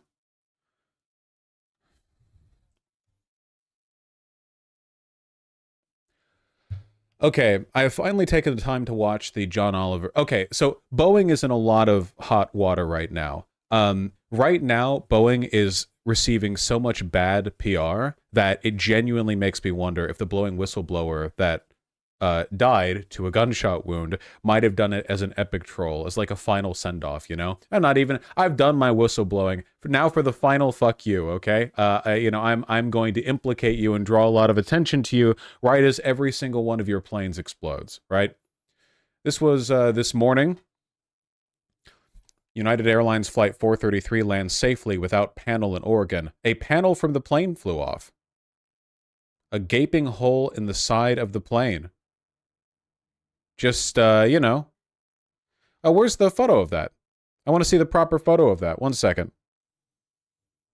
Boeing plane panel. Give me the one from the outside. I saw that photo. Can't hide it from me.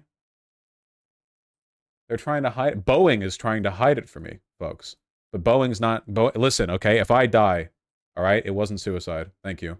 There we go. Just a casual little. This stuff happens to planes all the time. It's fine. Look at that, huh? Landed in Oregon.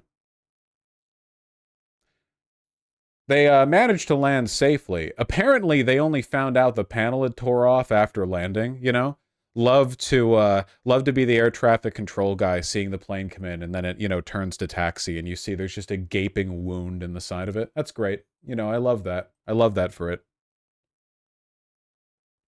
Maybe it's time to consider high-speed rail. Nah. So there's that, about a week ago, there was an incident on a Boeing flight where about 50 people were injured because the Dreamliner just suddenly dropped. And afterwards, Boeing issued a statement to the airline companies flying their planes to please, double please, check on the lock on the pilot's seat. Because apparently the sudden drop was, I'm not kidding, the pilot, his seat slid forward and he had his hands on the thing. According to the report, a flight attendant hit a switch on the pilot's seat while serving a meal, activating a motorized feature that pushed the pilot into the controls that sent the plane into a nosedive. The switch has a cover and is not supposed to be used when the pilot is in the seat. So just like your stewardess's fat dumpy can tap a button and send your pilot into the shadow zone, instantly dropping the plane. 50 people were injured, by the way. It wasn't just turbulence. Like, it was a proper dive. They were doing, bombing runs over to New Zealand, somewhere over the Pacific. Not good. As a pilot, I can confirm that happens. Yeah. Recent poor grades in a government audit of manufacturing quality. I finally took the time to see that John Oliver bit that he very presciently did like a week ago, where he was explaining how a merger between Boeing and another airline company led to them prioritizing profits and shareholder gains over everything, and that then led to all of this. How's their stock doing? That's actually a good question. The market's not exactly, it could be doing a little bit better. It's done better in the past. Pretty big dip starting here in the 7th, which, not surprising. It's probably going to continue going down as the pressure ramps up, McDonnell Douglas, that was the other company they merged with. Even Buttigieg, the most do nothing, has been insisting that the company needs to comply with, government inspections. Considering the fact that Boeing apparently also deleted security footage relevant to the claims made by the whistleblower. Let's see. The latest obstacle is Boeing's lack of security camera footage inside its Renton, Washington factory. I know that place. As federal investigators struggle to identify the employees who worked on the aircraft's door plug. Oh, right. That's because the Boeing aircraft where the door ripped off, it turns out that it had a bunch of bolts missing. That's what happened to it. Just full on missing. And then they checked a bunch of other Boeing planes and found that some of them also had bolts that were missing or very, very loose. And the FAA actually grounded those planes. So every one of them could be checked. So it's going very good right now. Anyway, the airline manufacturer has a policy of deleting footage after 30 days, apparently, according to Business Insider, on why Boeing has no idea how that aircraft didn't have the bolts. The National Transportation Safety Board revealed this difficulty with an auto-delete in a letter to the Senate Committee on Commerce, Science, and Transportation. To this date, we still do not know who performed the work to open, reinstall, and close the door plug on accidental aircraft. Okay, this is insane to me, because even if you don't have security footage of the manufacturing line, would every plane part not have a serial number that you could use and directly trace to its being produced on a specific day in a specific plant, and then you could just go, who was active during that time? Like, they're building airlines here, not cheap plastic doodads, right? Like, you'd think that would be very possible to do. Boeing has informed us that they are unable to find the records documenting this work. A verbal request was made by our investigators for security camera footage to help obtain this info. However, they were informed the footage was overwritten. The absence of these records will complicate the NTSB's investigation moving forward. Boeing has been unable to provide information surrounding the incident, just like the door plugs bolts. The 737 MAX 9 in question had rivet repairs done in September 2023 before the plane was delivered to Alaska Airlines. For the repairs, workers removed and then reinstalled the plug. The aircraft manufacturer hadn't provided the NTSB a list of employees who completed the work. Investigators were able to identify the door crew manager, but he was on medical leave when the repair happened. Then who took his place? It's just the whole plant is like a Kafkaesque nightmare. Like, nobody knows who's in charge. You wander in circles for hours. You know, the Boeing facility, which, by the way, the Boeing facility in Renton might as well be the size of a city itself. It's colossal, you know.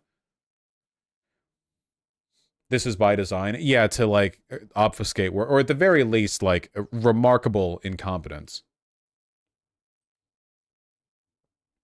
The FAA has been questionably vague about this, and they have been for years. Well, Boeing's decline in quality has also been known for years. The guy in the plane had the door fly off, was saved by his seatbelt. Yeah, he would have been sucked out otherwise. So that's cool to think about, you know?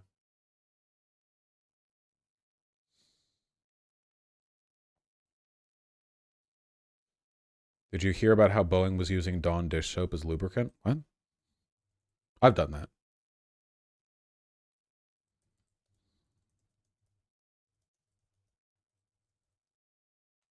I haven't done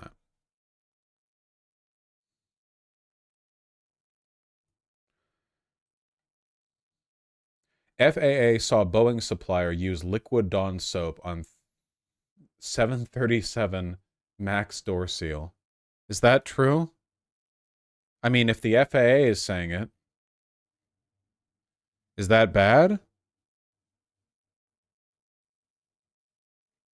I mean, if the FAA made note of it,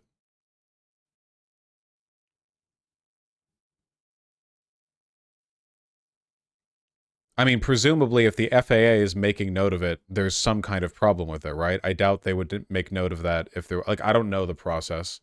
It could be for leak testing, to blow air through it. If that's the case, that would be normal, right? That's normally how you do it.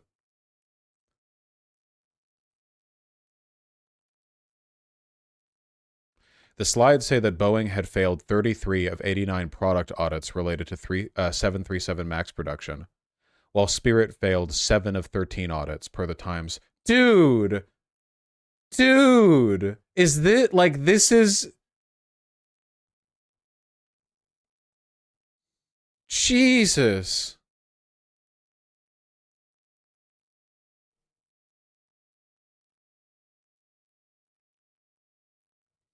Yes, it's bad they use it as lube. I don't think soap is good lube. Probably.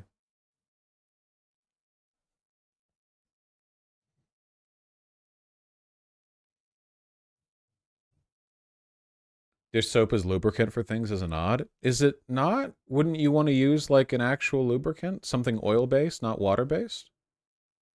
I mean, I feel...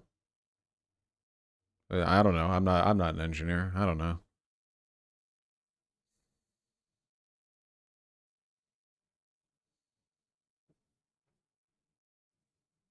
They use it on rubber seals. It's normal.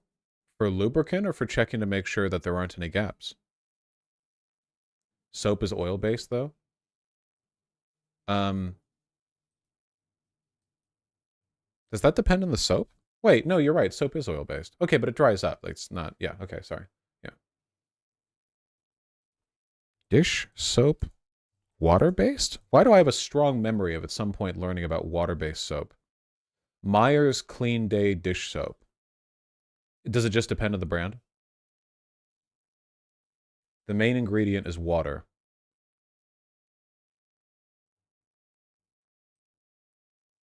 Dawn dish soap is made of water, sodium lauryl sulfate, sodium laureth sulfate, lauramine oxide, sodium chloride, phenoxyethanol. Okay, anyway, this is totally irrelevant. Getting a little distracted. Anyway, I'm not an engineer, but you don't have to be one to see that Boeing has been being a real gosh darn goofball lately. You hear that? Real gosh darn goofball. Can somebody confirm to me whether or not this is actually true? This sounds so stereotypical that it actually, like, it sounds fake. Boeing whistleblower warned family friend it's not suicide before death. Like, how recently? Like, the day before?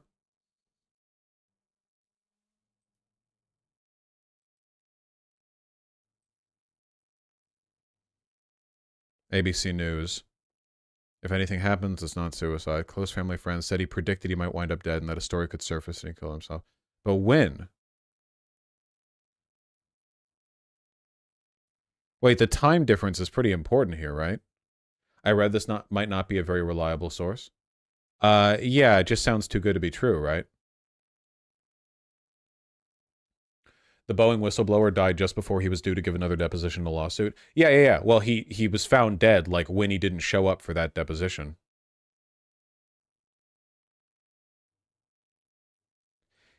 She says he predicted what may happen to him days before he left for his deposition.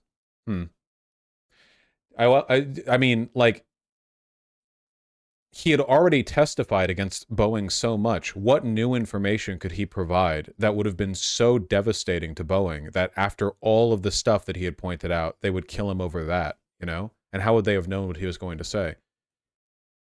I don't know. My current working theory is that this guy is just doing this to epically troll Boeing, and that's the funniest possible outcome. Imagine he said that as a genuine joke, then they didn't. Yeah. Just a lot of wacky behavior on all sides. He was going to give it under oath? Well, yeah, he'd been doing that for a while, right?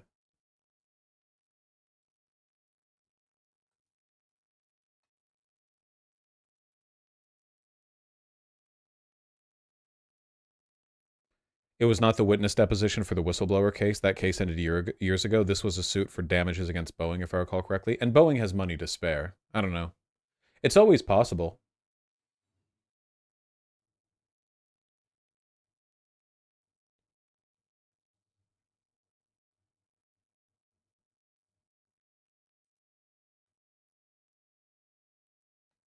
You should just believe things that make the world seem more magical and whimsical.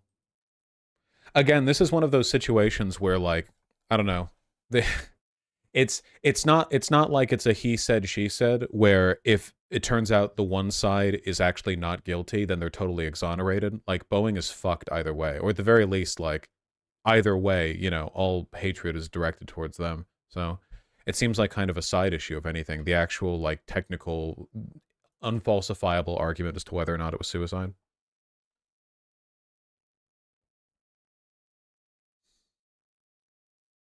I've heard the unknown and evil plane maker has been spotted on the Renton site loosening bolts. Ah, yes, of course.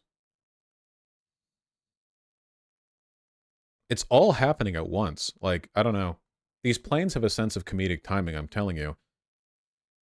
Air travel is still the safest way to travel, like, per mile, but Jesus.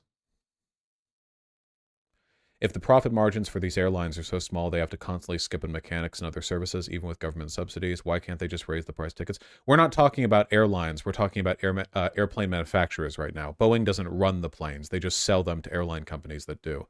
They're just the manufacturer. Though, actually, does anybody know when maintenance needs to be done on a plane, does Boeing send out Boeing engineers and mechanics?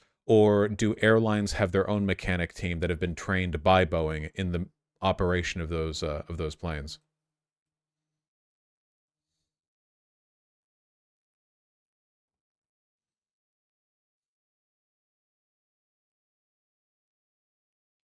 Okay, people are giving me contradictory answers, which I should have expected. Wonderful. Very confident, very contradictory answers.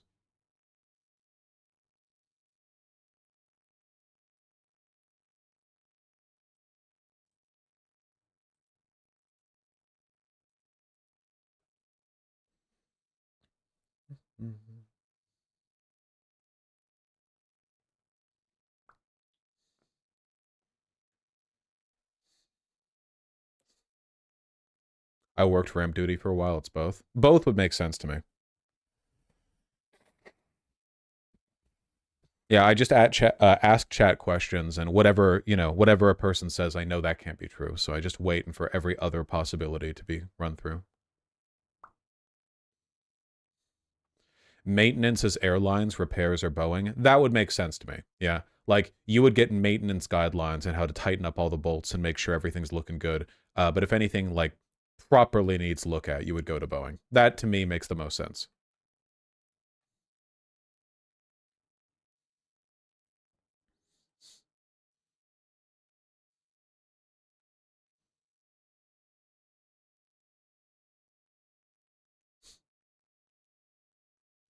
All right, that's enough. Get your minds out of the gutter. Or the sky, I guess, actually.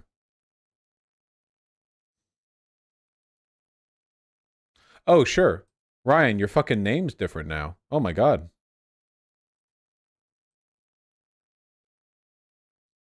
Wait, Ryan, I don't know if I can actually. I don't know if wait, mid-straight. Hold on. Because of where it goes now. Let me see.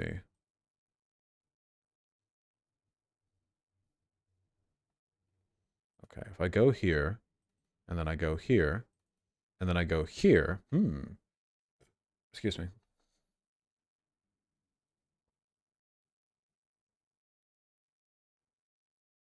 And then I go here. Looking good, looking good. And then I go here.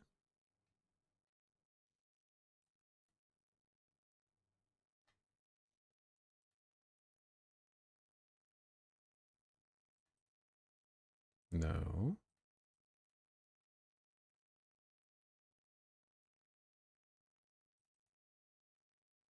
No.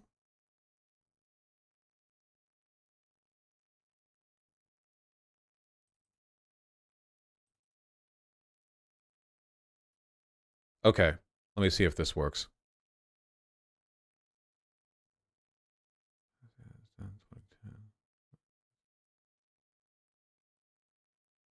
All right. Hopefully that uploads. If it doesn't, there's nothing I can do. Sorry. Unless...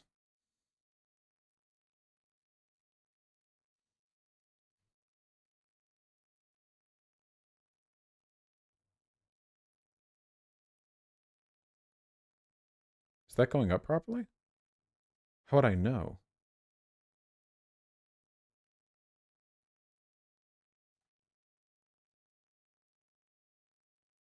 Well, hopefully that works out.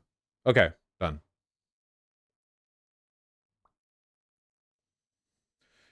So not sure if I'm bringing this to chat late, but Twitter has locked the account of the Voshite who ratioed J.K. Rowling. Well, she didn't ratio, or they didn't ratio J.K. Rowling. J.K. Rowling just like took a screenshot of a post of theirs and whined about it and ended up getting in a lot of shit for it. They also specifically deleted the tweets involving J.K. Rowling. Fun fucking day. What tweets involving J.K. Rowling? I don't know what that means. Twitter. J.K. Rowling. You mean J.K. Rowling's tweets, or literally every single tweet talking about that giant thing that news articles got written about?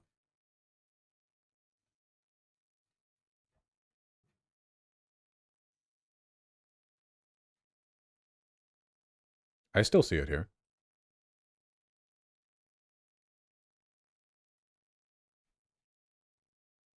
Yeah, it still seems here. I don't know.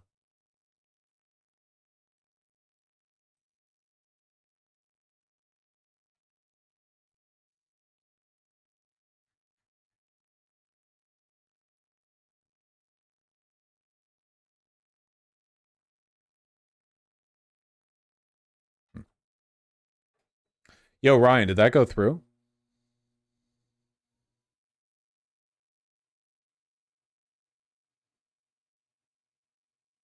Ryan!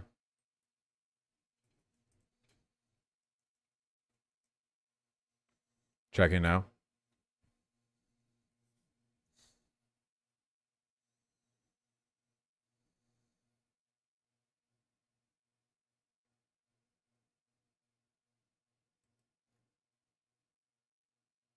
I just want to know. We good? Oh, it did go through. Nice. Okay. Then I fixed the problem that it was having earlier. It wasn't auto-syncing the thingy. Okay, wonderful. All right, moving on. Ah, man, I'm disappointed. Thought Ryan was about to give me an excuse to end stream early. All right. No, I love streaming. I just, I get very bad sleep. You know how it is.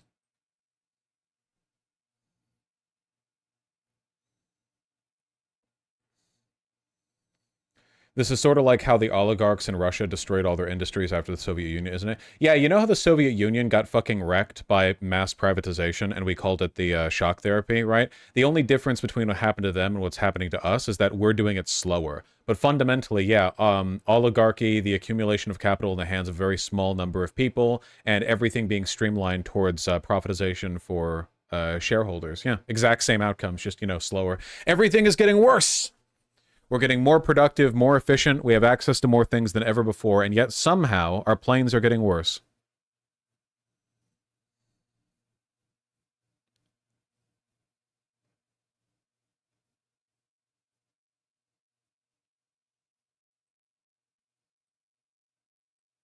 I wanted to look at this real quick. It's a wonky one. You know, it's relevant to my career at least. The end of the Mr. Beast era. Jimmy Donaldson warped YouTube in his image, but YouTube is warping him back. Apparently, I mean, I've seen some quotes from this, so I understand the gist of it, but it's essentially about how Mr. Beast is he's a non-human now. He's essentially like an amorphous flesh blob that, you know, that exists to produce content.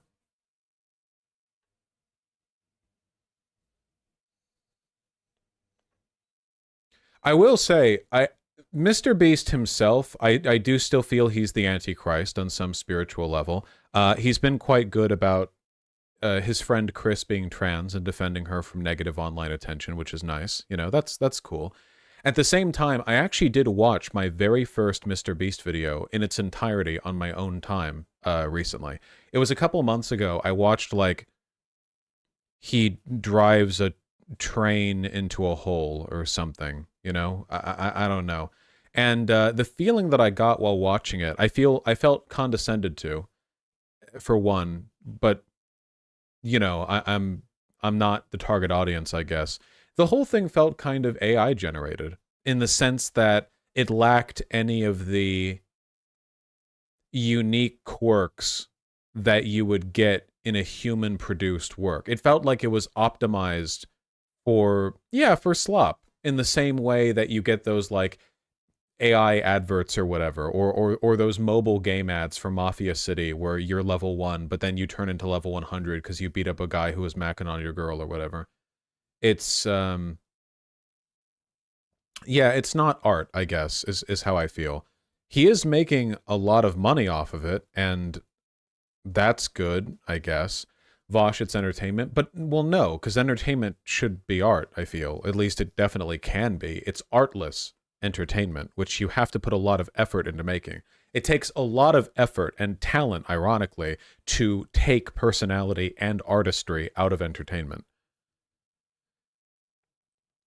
But he talks about this here. Where's the bit that everyone is quoting, you know? Mr. Beast embodies this ostentatious era of YouTube so fully that some, like Miguel, consider the platform's current face synonymous with Donaldson. You see his influence everywhere in the types of boisterous content people make, the brisk editing. Up until recently, Mr. Beast did the biggest video on the platform. Rare is the video that doesn't take cues from Mr. Beast's signature and endlessly memeable face. As far as detractors like McLaughlin are concerned, Mr. Beast copycats are a plague on YouTube. That's probably true. Where is that?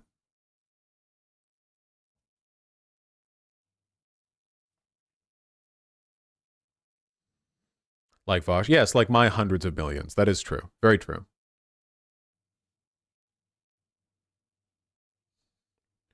When asked to describe his own channel, Donaldson says he's so laser focused on achieving virality that he will not upload a video unless he thinks it'll go big. Later on in the same podcast, he muses that if he fed all the information about his Mr. Beast videos to an AI and prompted it to tell him what to make next, the output would be what he's already making. That's grim. So yeah, it's a content mill, but it's like the largest and most successful content mill ever on YouTube. Nothing that he makes is a reflection of his own interest. There's never a message or a thing that he wants to get out there. There's no like information he wants to convey or personality that he wants to put forward.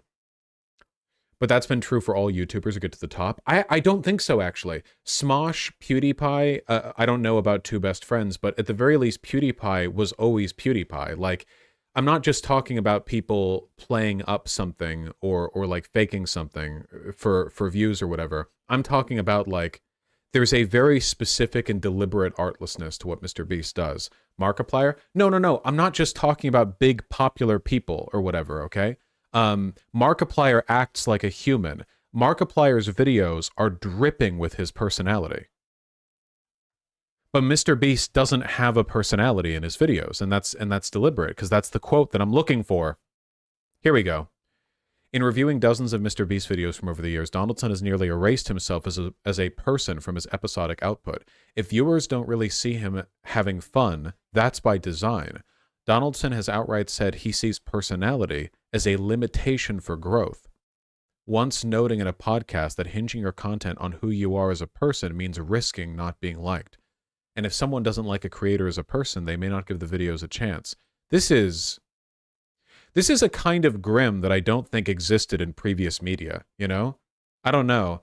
Like, I don't know what the equivalent of this would be. I can't really think of like a movie or TV show that's been designed to be this artless and without personality. Because the Marvel movies, in comparison, are dripping with artistry, right? The talent and hard work of a bunch of costume designers, CGI artists, actors. Like, there's tons of stuff in Marvel movies that are it is art, you know? It can be artless in a sense, but, like, it's no comparison. Basically a stripper at this point. I don't like that comparison. Stripping's just, you know, you're just a model and a dancer. You know, I don't think there's plenty of personality in stripping. I mean, there can be. This is very specific. This is, like, I don't think anything else is like this. I think this is its own thing. Totally unique.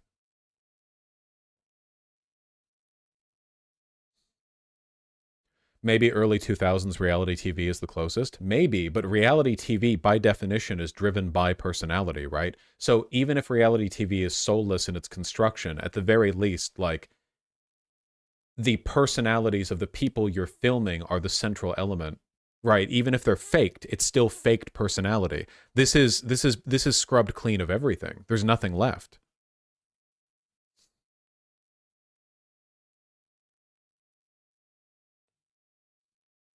McLaughlin's comments hit at another bleak possibility. Viewers may hardly see Mr. Beast having fun in his videos because he's not actually having a good time. In podcast, Donaldson tells hosts that he goes so hard he won't stop working until he burns out and isn't able to do anything at all. With a laugh, he admits that he has a mental breakdown every other week. No, Abijak, that's just a self-insert character. There's no... That's pretty common.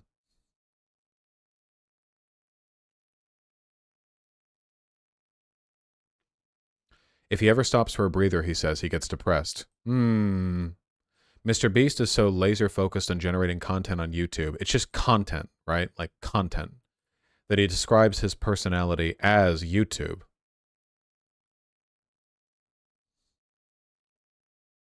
Garrett Main, why would I need to watch one of his videos to see his personality when he himself is saying that he strips his personality from the videos? Why would I contest him on that point?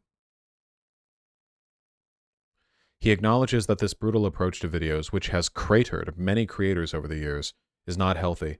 Do you ever worry about burning out in a similar fashion? No, I'm very lazy. People shouldn't be like me. I don't have a life. I don't have a personality, he said in a podcast recorded in 2023.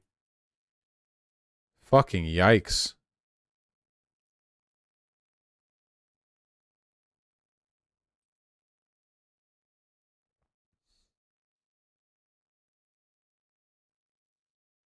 Yeah, really, Ryan. What gets stickier is knowing what makes any of it possible. Mr. Beast's videos are so expensive with budgets in the millions, he can barely afford them. The main channel often operates at a loss, which is part of why his business has expanded to include food items that can be bought multiple times, and therefore have a higher profit margin. Sponsorship brands. Donaldson admits in a number of podcast appearances he was afraid of putting anything complex in his videos. What if a viewer didn't get it and stopped watching?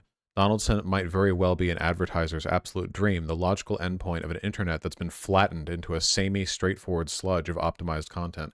I'm glad this article is on the exact same wavelength as me. Are we sure this isn't sympathy baiting? I don't see how it would be. I mean, the article certainly doesn't seem positive about this.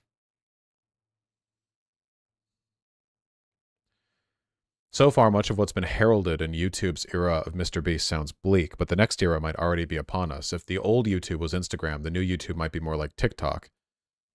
Short videos. More and more Americans are turning to TikTok for their news. Terrifying.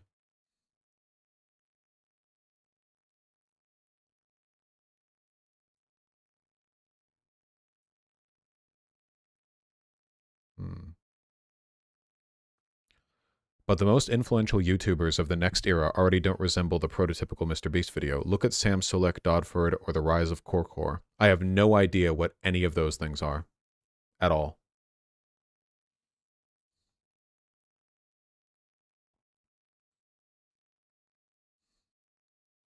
He's been screaming less, messing around with his friends way more. The videos are slower and by extension feature a longer runtime than his older videos. He's including sillier material, even if it doesn't seem pertinent to the video. More personality, then. Hopefully this fad passes.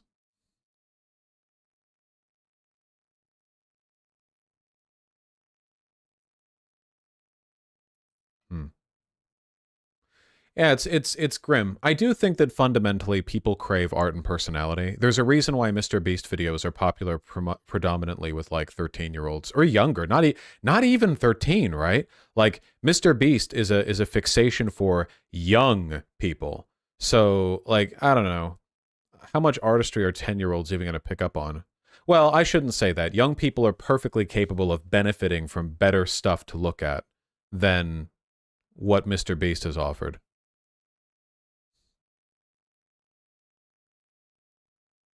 Maybe less, 2 to 5. Yeah, it does. Are his videos rated for kids? Is it like made for kids? No, because there were comments under the videos. Okay, so they're not like made and intended for 5-year-olds or whatever. But why are his thumbnails so soulless? Have you seen his view counts?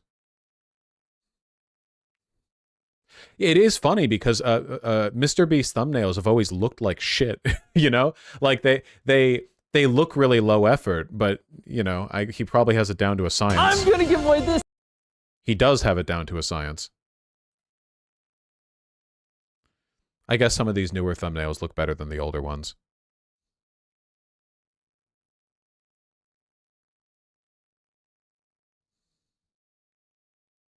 A third of a billion views.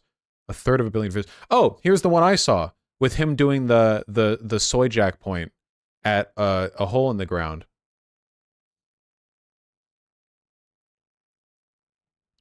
He creeps me out. I do think that he is the Antichrist. I stand by my statement on this. Yeah.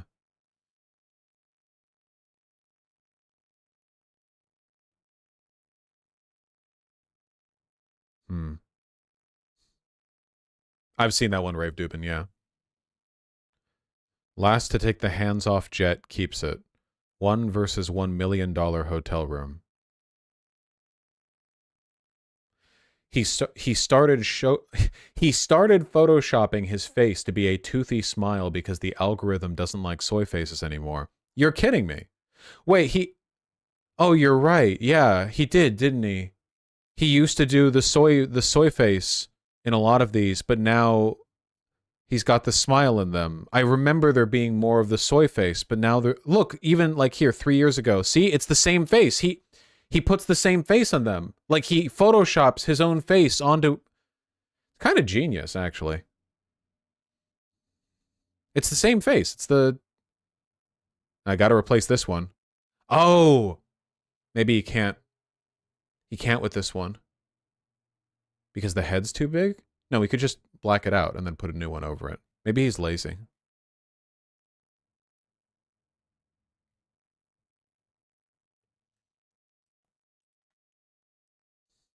His thumbnails have always reminded me of the airbrushed Kinder Bueno kid. I have no idea who this kid is, but he's creepy as fuck, so yeah, maybe. Gotta respect the hustle, not gonna lie. I'm not gonna lie also. I don't respect the hustle, but I guess, you know, do you think most of the people who shouldn't him are actually jealous of his success? I don't think anyone should be jealous of any of this at all.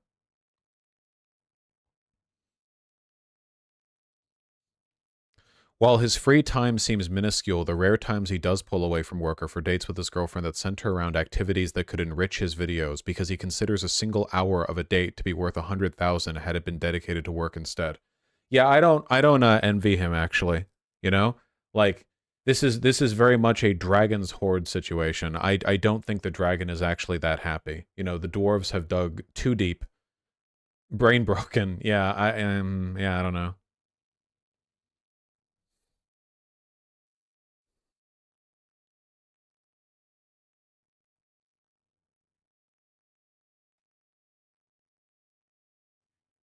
At least he's not transphobic.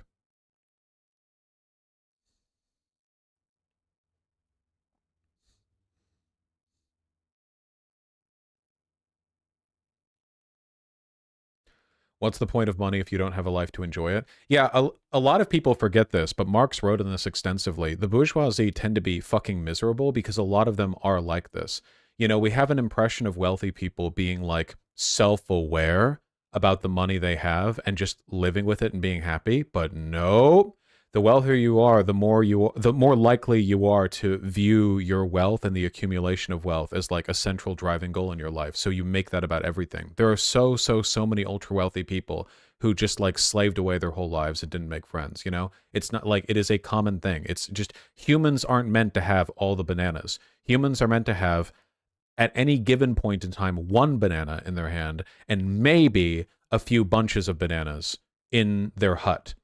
But if you start having a hut that you have to make 20 times larger for a huge pile of bananas, like you're just not supposed to. You're not even eating those bananas.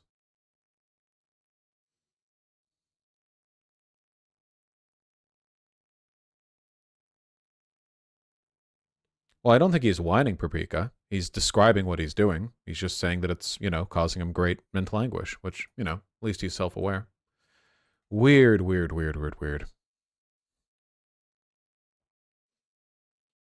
Don't you start, Vermin. You're storing my bananas. Do you think Mr. Beast would ever publicly call Elon Musk more? I don't know. Probably not. Is Donkey Kong miserable living in his own hell with a pile of bananas? Donkey Kong doesn't have a giant pile of bananas. That's the whole point. All the golden bananas get stolen at the beginning of every game. King K. Rool takes the bananas. Donkey Kong's life is driven not by the constant accumulation of too many bananas, but the reacquiring, his rise back, right? It's a journey where his motivation is in part a product of the fact that he has no golden bananas, right? So, you know, I feel like if anything, he kind of does like the rags to riches bit over and over again.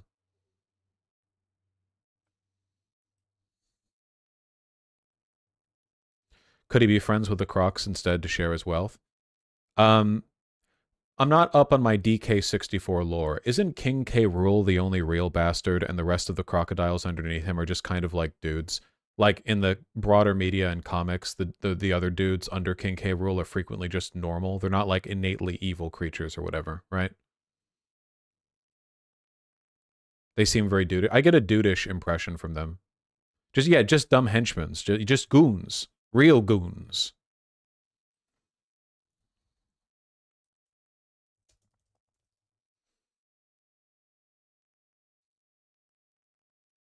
Man, I wish they'd make another DK64 so badly.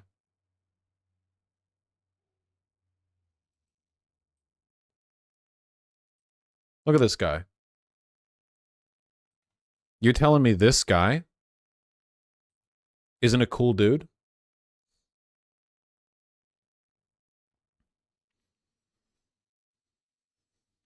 DK64 is underrated as fuck, followed up by DK64 is a bad game. What kind of brain damage would you need to have to believe that DK64 is a bad game? What are you talking about? DK64 is an interesting game. It's not meant for you to get all the collectibles, okay? They did that for the lunatics, and I appreciate them for it. It's not, you don't have to. You know, it doesn't make you do that. I didn't when I was a kid.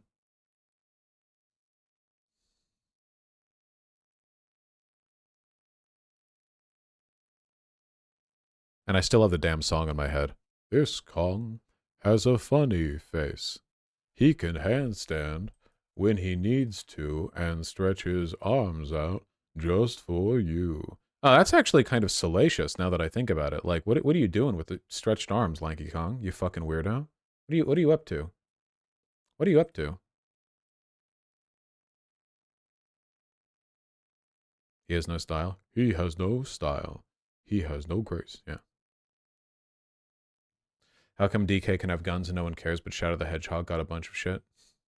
Well, in fairness, DK has a coconut gun that fires in spurts, which, in fairness, if he shoots you, it's going to hurt. But Shadow just had, like, blocks? What is she? He had regular guns. Well, weren't they 1911s, actually? Mac 10?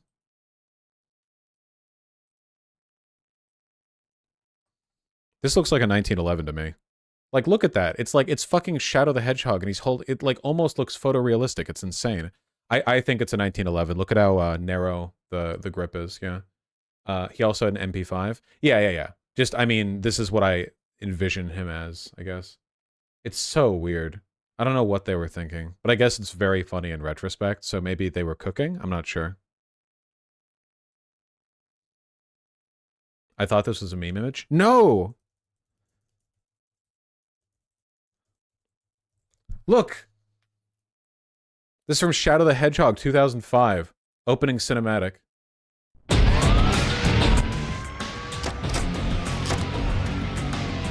This is the first thing you see.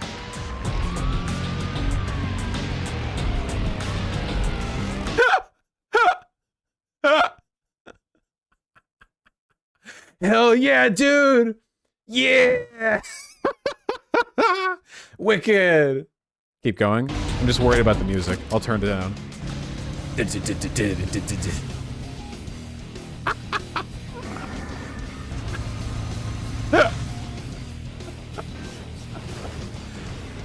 It's so fucking cringe. But I love it. Yeah!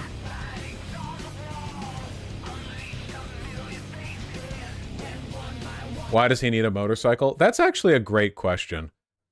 I'm sorry, Sonic licenses music all the time. That's probably copyright. I'm gonna cut it there.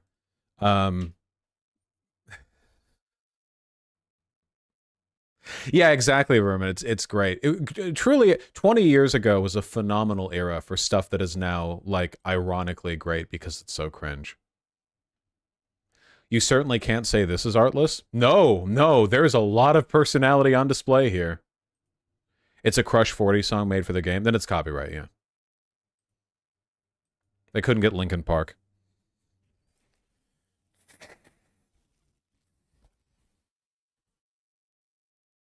Ugh.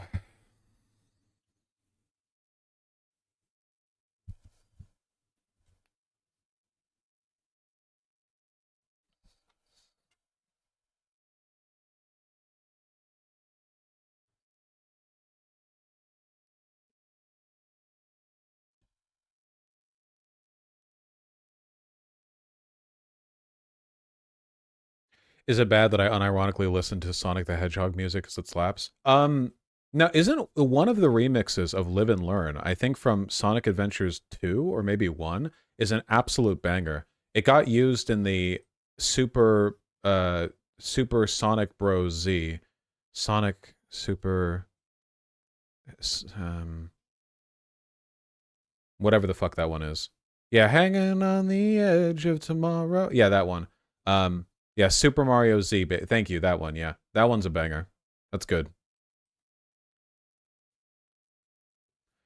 Technically anecdotal evidence, but in my personal experience, the fraternities at my uni that had house rules against porn were by far the rapiest. Very. Thank you, Juliet Mindset, for the $5. Yeah, I'm not surprised, because those would probably be like weird, staunch, conservative, like stiff collar, you know, white polo shirt lunatics who, think of women as meat.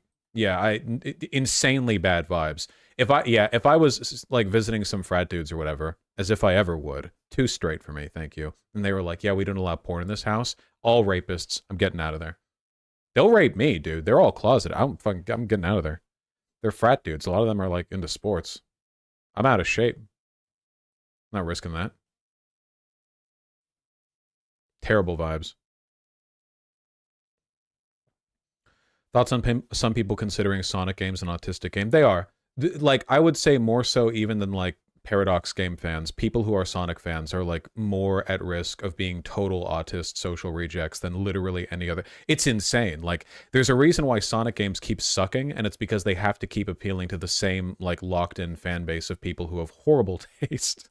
I'm really sorry, guys. It's true, though. I'm not actually sorry. I'm sorry for you, not for what I said. You can like those games if you want. I mean, Lord knows I've had bad games that I liked, but like, holy shit, Sonic Team is incompetent. But they're incompetent for a reason. It's because of you guys. Yeah.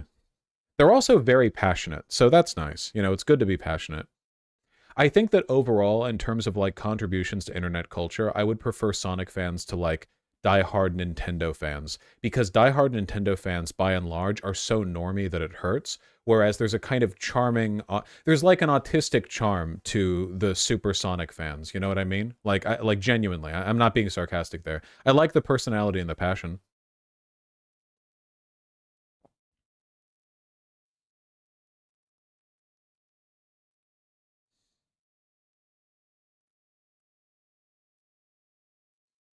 Nintendo fans have less taste, TBH. I would say that Super Nintendo fans, not Super Nintendo, big Nintendo fans, were all pretty broadly psychotic, but there has been an offshoot where nowadays there are people who are very, very obsessed with the modern Zelda games in particular, and they're filled with horny degens, furries, and queer people, and I'm cool with those. But people who have been like hardcore Zelda fans to the point where it's a personality thing, or Mario fans ever, basically, that's like that group hurts, you know? But there are a lot of queer people who really like the new fucking Zelda games, so.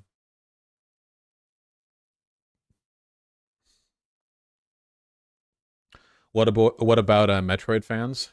Yeah, what about them? If only they were given something. Excuse me.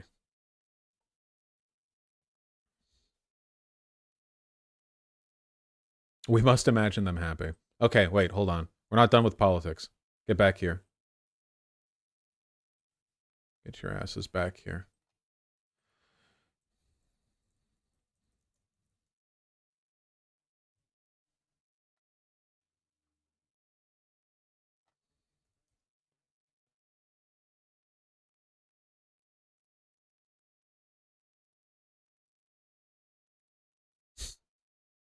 Sorry. I want to do one like hard econ topic. Do I want to talk about Minneapolis and Uber, or do I want to talk about Bernie Sanders pushing for a 4-day work week? Bernie Sanders' 4-day work week might take precedent there. I feel like that's probably the better one. You're such a contrarian, Vermin. Okay, the Bernie votes are clearly winning this one out.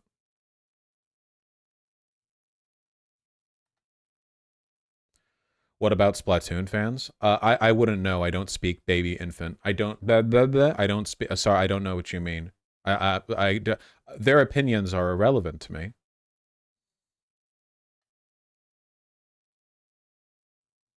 Okay, goo goo gaga. Fucking.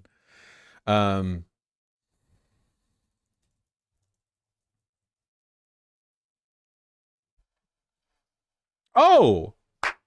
What a perfect video to open on the topic, you know? I'm ready. From Fox News one day ago, Bernie Sanders flips out when pressed on 4-day workweek proposal. Okay. So, for those of you who don't know, I'm going to introduce you to a concept that used to be very popular, but isn't very popular anymore, okay?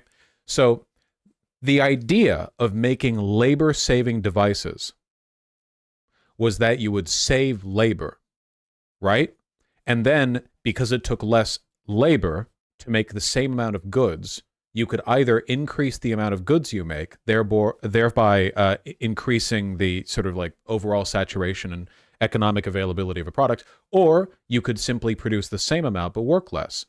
Historically, the idea of making new things that allow us to work more efficiently has been, what if we did both? What if we enriched the economy and also worked less?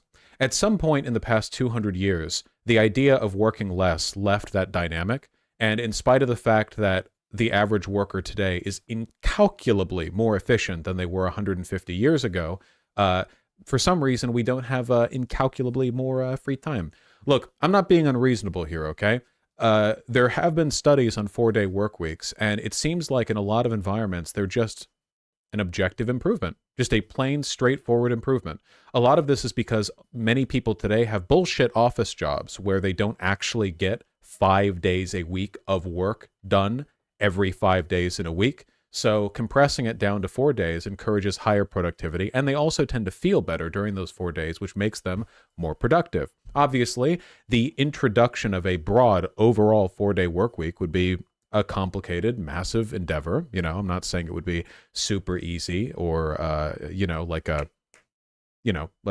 not saying you could just do it overnight, but it would be nice if people got to enjoy living, is what I'm saying, right? Hypothetically, if you could imagine such a thing, that would be pretty cool, I feel. And Americans are pretty overworked, too. Average hours worked by the country. I remember seeing a chart on this. Here. Yeah, OECD country, average hours worked annually. Here we go. Expand statistic. I love expanding statistics. Now you're just getting greedy. True. So we have Colombia. I don't want to live like the average Colombian. I'm very sorry.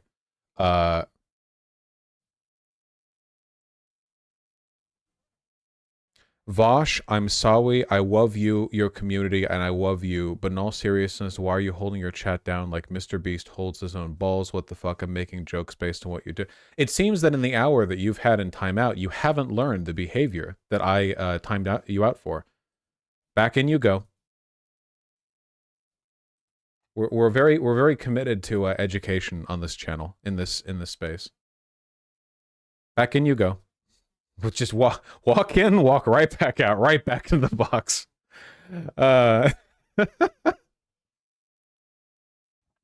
Okay, anyway. Chile, Korea. Ooh, Korean work culture. So we all know how bad that is. This is like a good staple to point to right here.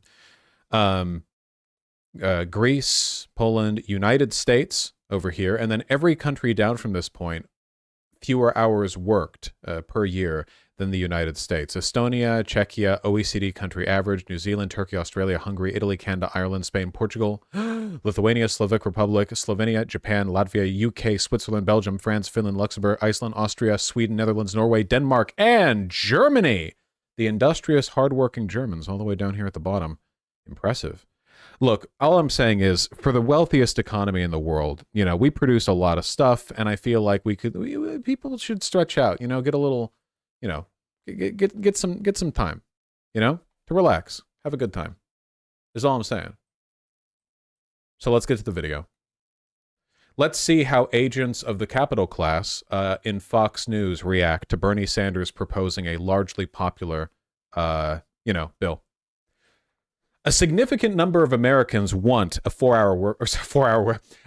Okay, a significant number of Americans probably would want a 4-hour work week, but today we're talking about a 4-day work week. Keep in mind, a 4-day work week would be for the same amount that you're making every 5 days. Like you wouldn't just be working less; you would be getting 5 days of money for the 4 days. It would be crunched in that way. But I think Bernie Sanders himself actually posted on this. Let me see if I can find this.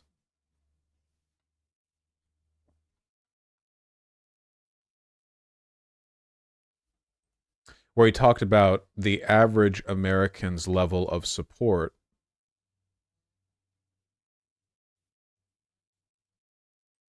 You'd think it'd be easier to find.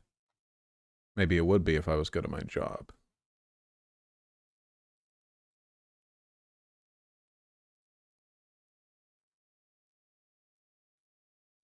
I just plain can't find it. Well, that's okay. Both the majority of Republicans and Democrats support the 4-day work week. Ah, wonderful. I saw this posted by him. The 32-hour Workweek Act by Senator Sanders is so radical it only has the support of 64% of Americans, including 73% of Democrats and 54% of Republicans. What's radical is the standard 40-hour workweek hasn't changed in 84 years, while productivity has gone up 400% since the 1940s. Can't stand by or vet all of this data, but you know, guys, this is a joke. They're being sarcastic here. Surprisingly high for Republicans. Yeah, Republicans tend to be pretty economically liberal if you ask them directly, rather than asking them if they support Democrat policy, socialist Bernie Sanders, communist workweek. Here, Bernie, take it away. Today is a pretty simple question. Do we continue the trend that technology only benefits the people on top, or do we demand that these transformational changes benefit working people? And one of the benefits must be a lower work week, 32-hour work week. This is not a radical idea. Isn't it cool how he's older than Joe Biden by 1 year and infinitely more coherent, not just because of the lack of a stutter, but also because he very clearly can keep his thoughts in order and deliver them coherently? Man, if only he had won in 2020 or in 2016. France, the 7th largest economy in the world, has a 35-hour work week, and is considering a 32-hour work week. Norway and Denmark is about, their work week is about 37 hours, and Belgium has already adopted a 4-day work week. And what we're going to hear today is there are companies all over our country and all over the world. What would be better, 5 days with fewer hours or 4 days of 8 hours? 4 days of 8 hours. People seem to want that. Having a whole day off once a week is infinitely better than every day of your week being like, I don't know, 2 hours shorter, because you still have a commute to and from work as well. Yeah, it would just be like a bloat in the middle of the day. Hell, I'd rather do 4 10-hours. I mean, you could do you could do 3 10-hours, right? 8-hour day, 4 days a week is 32. So if you did, 10 hours, 3 days a week, that'd be almost the same amount. That have adopted the 40-hour work week. You know what they found? They found that productivity actually went up. That is true. Because workers were able to focus on their work. They were not exhausted. They were happy to go to work. So the issue that we are talking about today is of enormous importance. Who benefits from the exploding technology?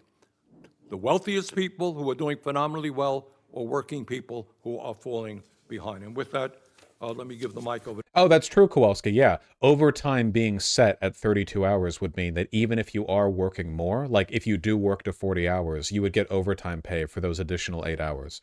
1.5 or whatever. So it would be an overall benefit even to people who work more than the 32 hours. So, Fox News, Bernie Sanders flips out when pressed on a 4-day workweek proposal. I want to hear more. Tell me. Rupert Murdoch agents of a billionaire. Tell me what your opposition is to this. Senator from Vermont, Bernie Sanders, is proposing we cut the standard U.S. work week from 5 days to 4, but keep the salary the same. His plan makes the change over a span of 4 years. Mm-hmm. Sanders shared this at a hearing on the bill yesterday, and he defended his measure while Republican Senator Bill Cassidy asked what it would mean for businesses. Watch. The question that we are asking... Love that immediate framing, by the way, like so shameless that most people won't even notice it. What would it mean for businesses? Not, the workers, the people who it's for. They always ask that, what about the businesses first and foremost? What if we weighed this against their interests? Today is a pretty simple question. Do we continue the trend that technology only benefits the people on top? I remember this. Or do we demand that these transformational You do realize people can join Hamas in that extra day. This is not a radical idea. We have a balance. This disrupts that balance. And we won't maintain the status of being the world's wealthiest nation if we kneecap the American economy with I love these sophisticated economic arguments from Republican Senator Bill Cassidy. We need balance in all things. Also, how could America remain a superpower in spite of the fact that Bernie Sanders said productivity goes up? something which purports to be good for the American worker, but indeed will lead to offshoring of jobs seeking for a lower cost labor force.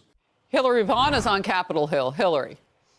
Hi, Harris. Well, Republicans say that this idea that everybody gets a 3-day weekend. In this time of record corporate profits across the board, when trillions of dollars are being siphoned collectively out of the working class towards the owning class, you know, any interruption of that process would just be devastating.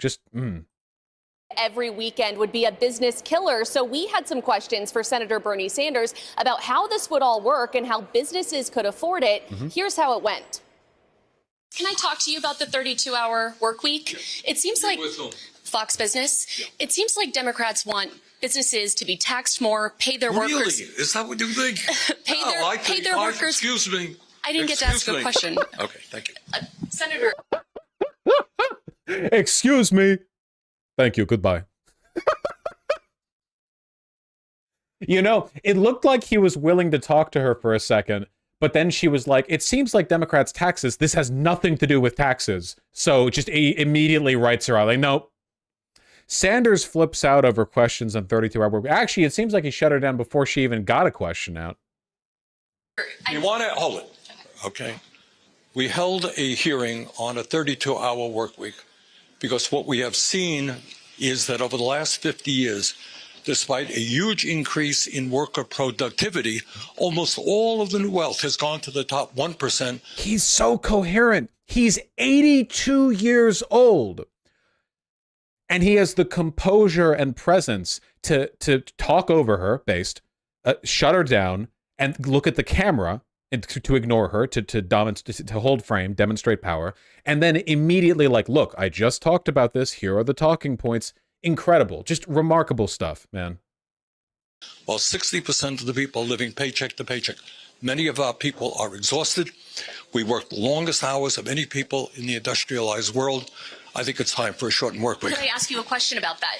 It seems like Democrats want businesses to be taxed more, Really? That's not my assumption. pay their workers more, so. lower prices, think- and you know now what pay Democrats- people not So to. notice how her question doesn't actually have anything to do with what he's talking about, and she just wants to do a whiny pro-business screed. It's the exact same kind of gibberish that you would hear from people back during the Gilded Era, you know? Like, without child laborers going in to lubricate the cogs of the fucking looms while they're operating, how could businesses survive? Like, it's this kind of whining has been... No, yeah, she's not actually engaging with anything he's saying. She just has a pre-planned, whiny 16-point question that she wants to dump onto him. What a fucking snake. What a piece of shit. Bernie's handling it wonderfully. To work. You know what I would like to see? How are businesses going to survive that? That's the question. How can businesses survive all of those proposals? When Mr. Bezos pays an effective Businesses are currently reporting record profits. He just said that. How could businesses survive as they're doing better than ever before? tax rate lower than the average worker, I think we have a real problem in our tax system. I think that billionaires have got to stop paying their fair share of taxes. So, Harris, if Senator Bernie Sanders had his way... In this video of me getting mogged by a man 3 times my age, thank you, I guess we would both be off work today. Harris? I bet he wishes you were off work. That was great. we're really insufferable, aren't we? We don't have any arguments against what he wants. Thank you so much. Jackie DeAngelis, co-host of the Big Money Show on Fox Business, is working for certain right now, in focus right now. You had so many comments. Share some. So first, I'm listening to him about reducing the work week. Number one, you're going to erode the work ethic that this country... This is classic Protestant work ethic stuff where, like, hey, slaves that we've brought over across the Atlantic, did you know that it's actually morally good for you to work really, really, really hard for your masters? Like, you'll go to heaven if you do. It's not just a means to an end. Like, you're a better person if you work really hard. You specifically, not the masters. They get to sit on their porch drinking, like, rum and lemonade, watching you work, you know. They've already proven their good deeds by being wealthy.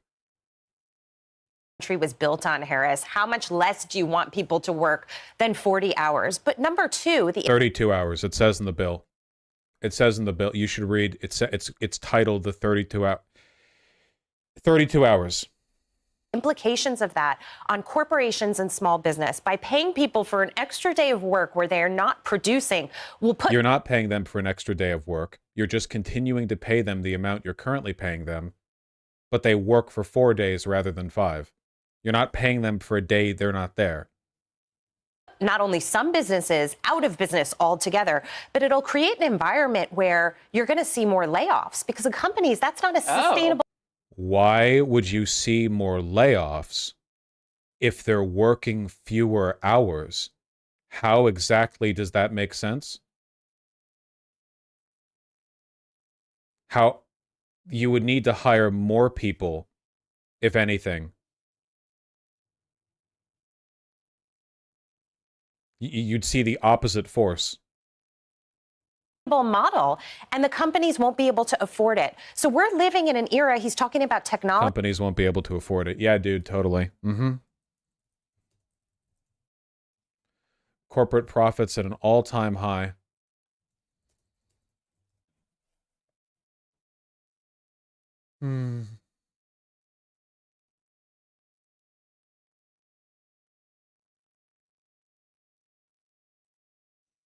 United States corporate profits. I love this. This is great.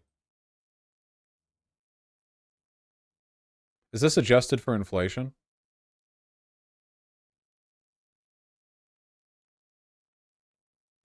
Here's 1950, 1960, 1970, 1980, 1990.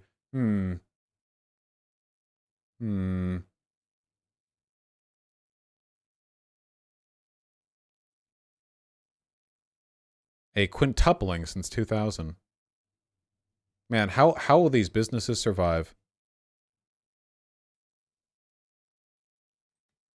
And AI, where people are worried about their jobs already, and you want to implement a policy like this for the people who will still be working, it's disastrous. Well, what happened? It would just have the complete opposite effect. It would have the complete opposite pressure on labor. Like, she's just wrong.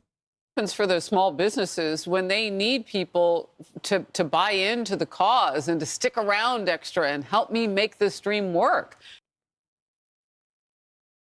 What? Then you pay them overtime, you stupid fuck. What do you, the same thing, then you pay them for it. You pay them the money to stay. You offer them overtime hours. Like, is the implication that does she think that, like, right now you can make workers work any length of time without overtime?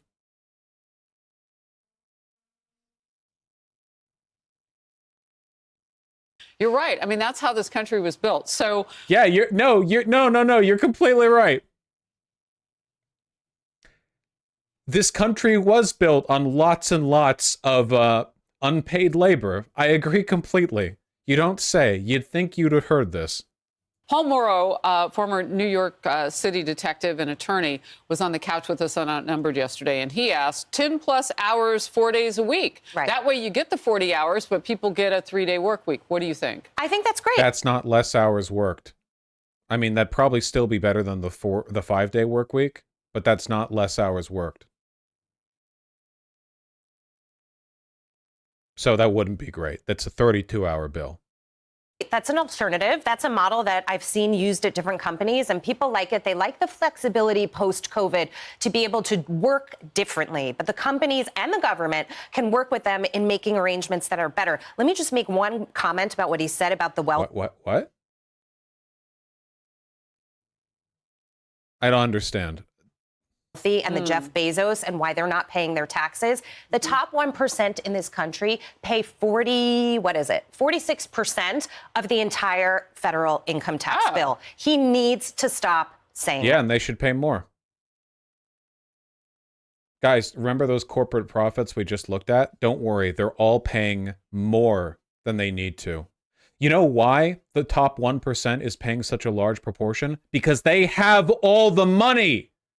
That's like saying, like, did you know the Pharaoh supplies the vast majority of coin towards these projects? Yeah, because he took all of it.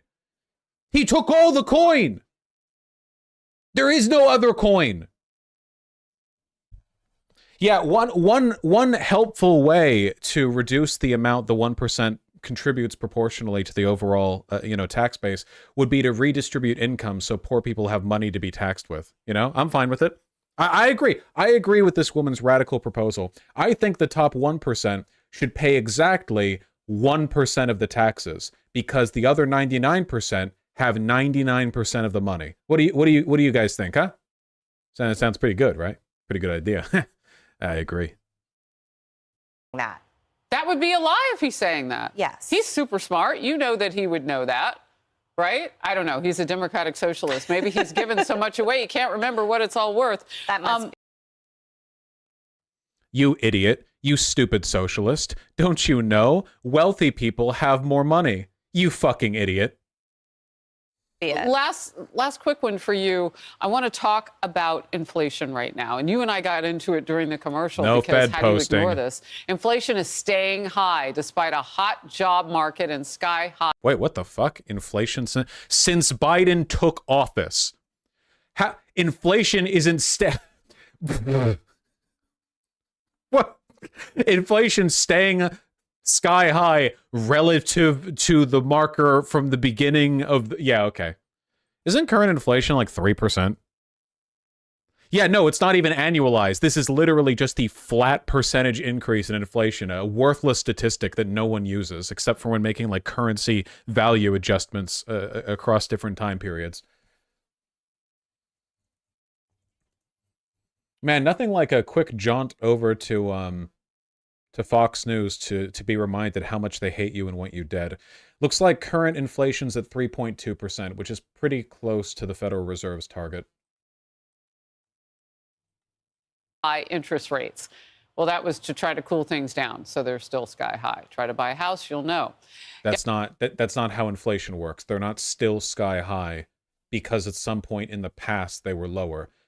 By that logic, you could say in the 1960s inflation was sky high because compared to what they were in 1920, the number is different. Like that doesn't follow.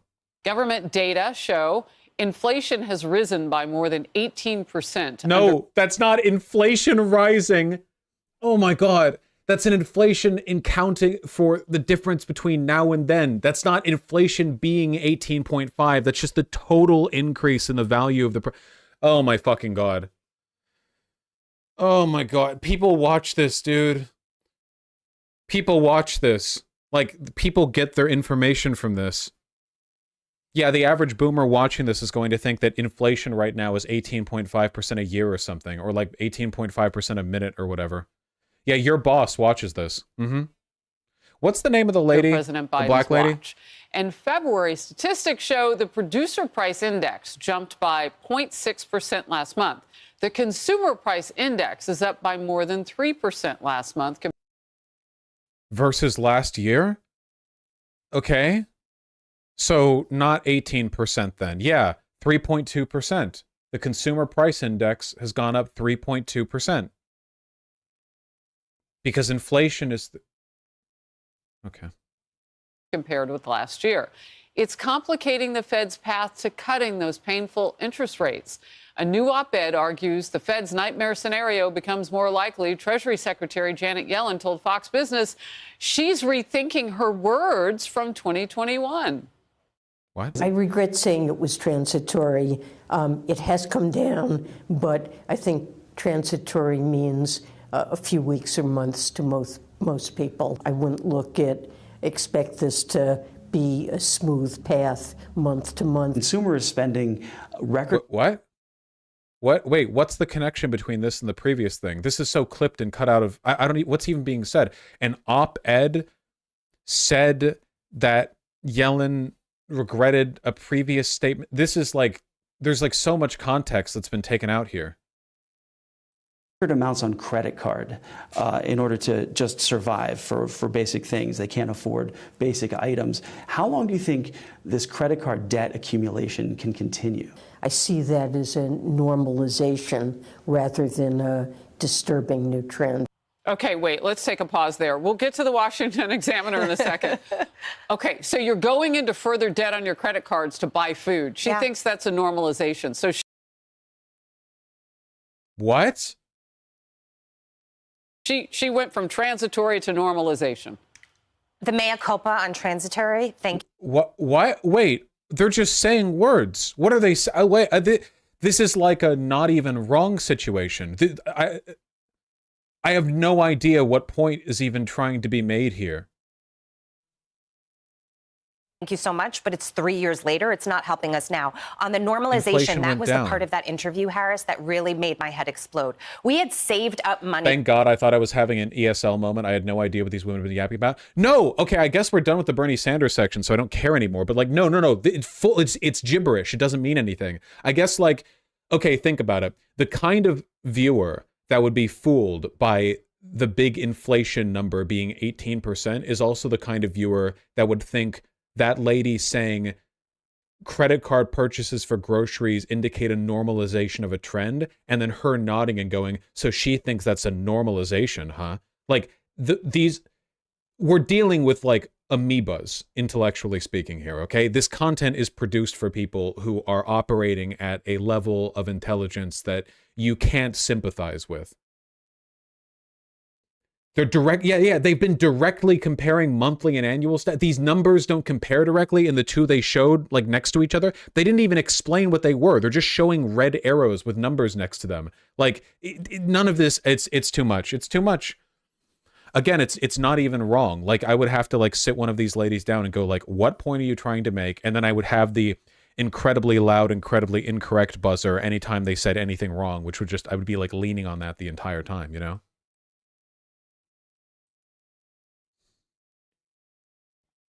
You know that Tim and Eric skit and sketch, with the buzzer.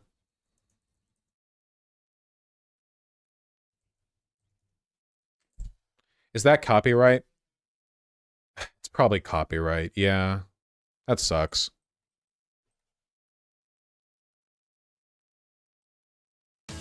Is it the guy from Cheers? Oh, Kelsey Grammer. It's not Jackie Chan, the award-winning new trivia challenge from Toothpaste, pizza, lamps, Jackie Chan.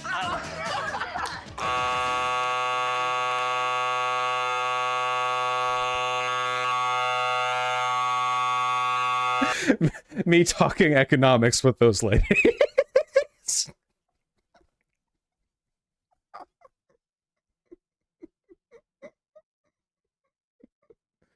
Oh, the rest of the clip? It's like copyright, right? Can they copyright the buzzer noise?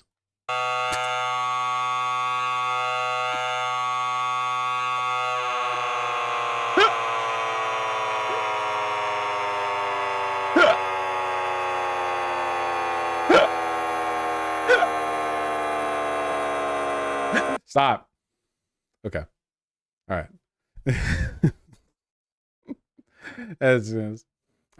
Flashing back to my childhood. That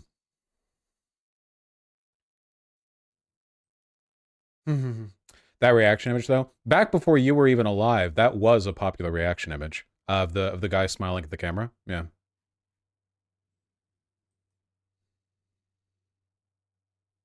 It still is. I haven't seen it in ages, but I hope it is. It's good. My God, the comment section on that Fox News clip are some of the most depressing shit I've ever read. We're all doomed.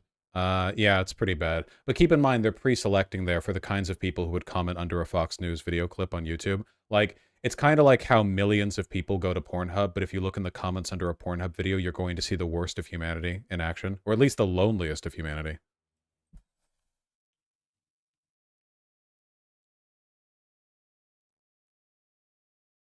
Yeah, at least there won't be any Texans there.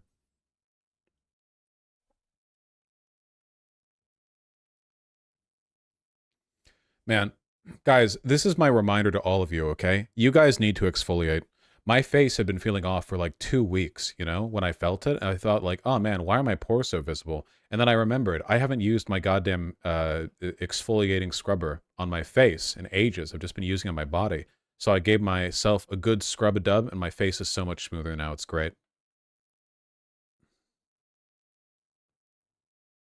Always exfoliate, always moisturize. Very good. I just rub rocks on my face, as long as they're appropriately gritty, yeah. What do you use? I just have a cheap loofah, you know, whatever. What does exfoliate mean? Exfoliating is when you use an abrasive pad or something like that, or a cream that has abrasives in it, and you use it on yourself. And basically the point of it is that it gets dead skin off your skin. Any like buildup of dead skin or anything. If you feel your skin and it's like really bumpy and textured, it could probably benefit from an exfoliation.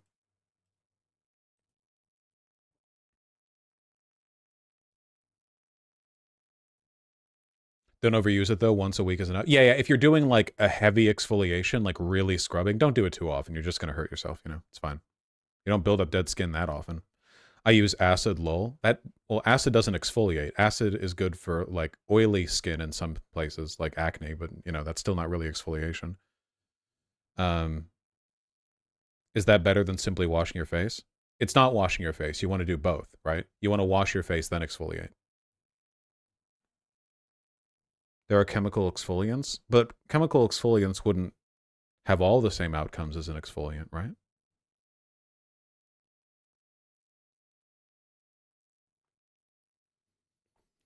No, I do both. Glycolic acid is a chemical exfoliant. Oh, the more you know, I guess. Are face creams a scam? Depends on the face cream. I bet a lot of them are. Yep.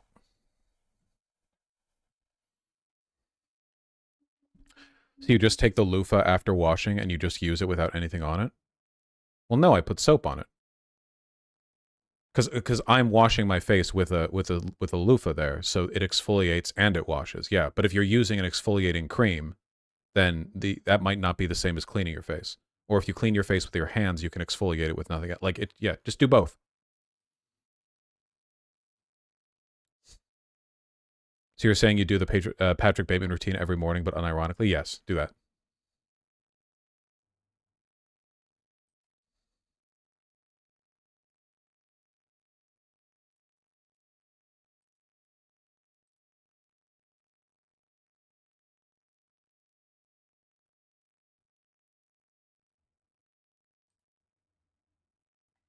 Hmm.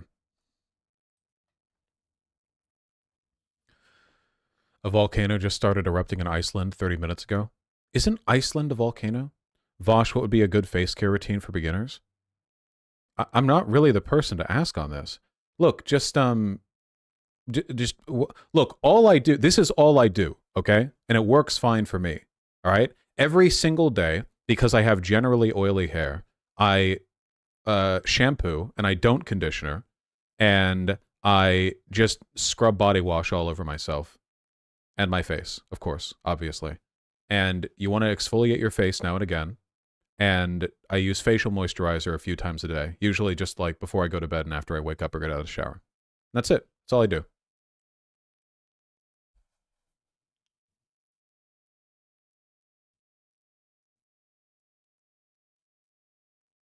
Real loofah or plastic? I don't know.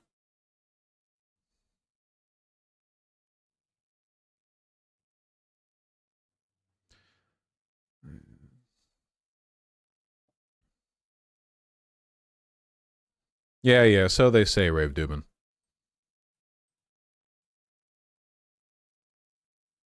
Apparently the coroner lied in the next report. Is there any real reason to believe, like, are people online saying that, or?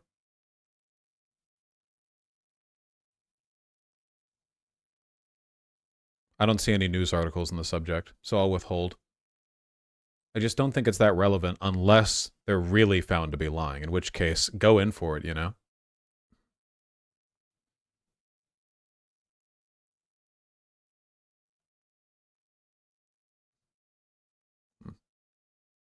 I just trimmed my beard last night. My mustache feels weird. It's always like that. Yeah, Media Matters lady here for Nex. Breaking. The family of Nex Benedict released information left out of the Oklahoma Medical Examiner's report. Multiple contusions, multiple hemorrhages, multiple lacerations, multiple abrasions were found on his head, revealing the severity of the assault before he died.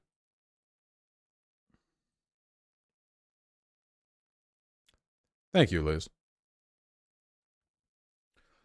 With each passing day, numerous ongoing investigation, the coroner said that Nex's death was caused by suicide. Rather than allow incomplete accounts, the medics feel compelled to provide a summary of these findings, which have not yet been released by the medical examiner's office, particularly those that contradict the allegations of the assault of Nex being insignificant, as outlined the full physical trauma over Nex's body that evidenced the severity of the assault. Specifically, the report notes. Okay.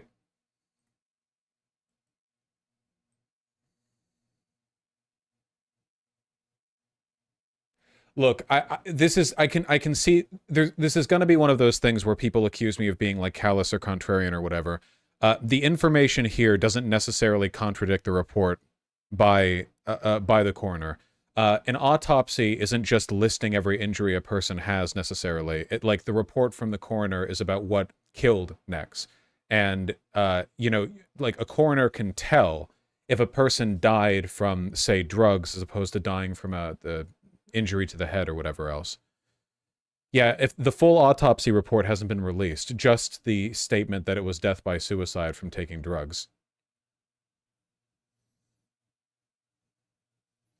Now, I don't know. Yeah, they have the health bar view, exactly. I don't know exactly like any of the details on the taking of those drugs or whatever. I'm just saying that the fact that these listings weren't made isn't really a contradiction of the statement made by the coroner.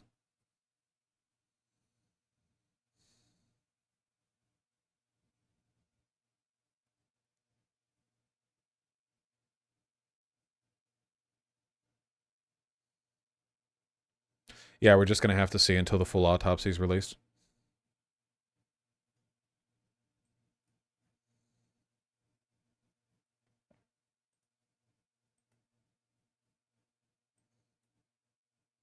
I understand we have one.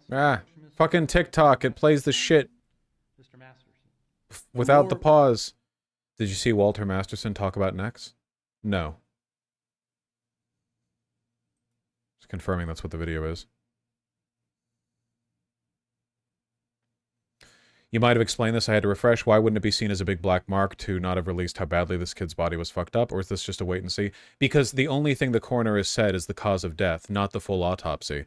If there are details missing from the full autopsy, that's pretty suspicious. But the cause of death report, like a coroner can determine what the cause of death is in a lot of cases, even if there are multiple possible, like multiple injuries, right?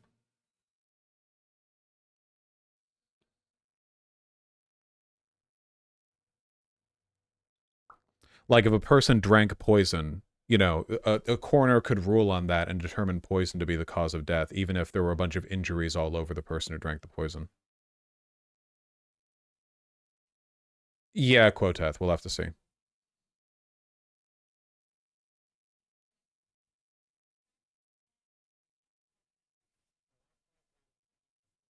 Yeah, well, we'll wait for it to be public, Mascui.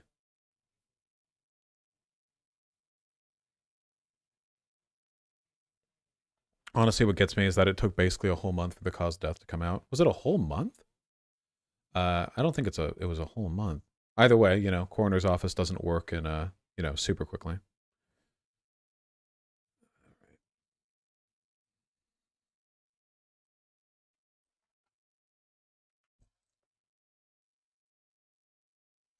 All right. Clearing out the good stuff.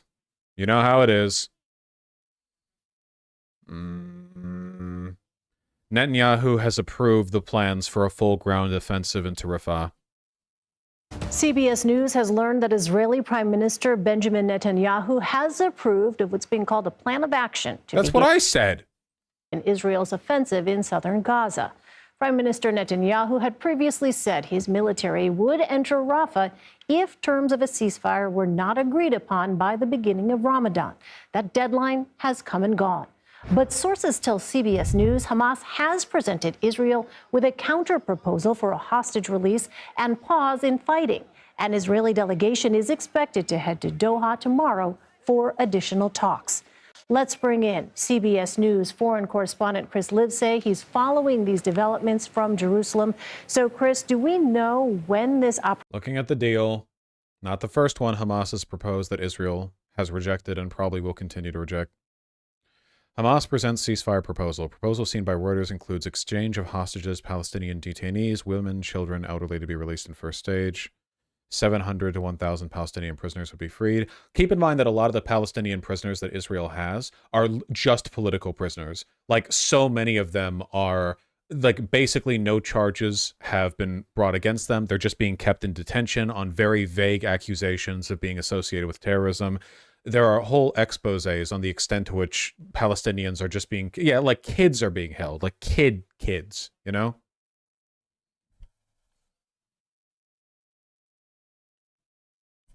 Israel says proposal is based on unreasonable demands. This is just a waste of time. It's very clear that Netanyahu just wants to annihilate the entirety of the Gaza Strip and replace it with Israeli holdings.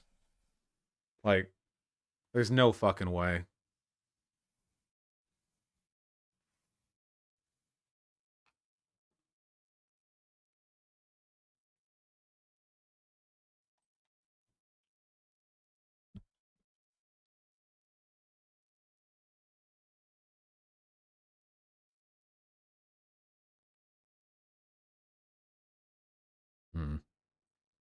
Operation in Rafah could begin?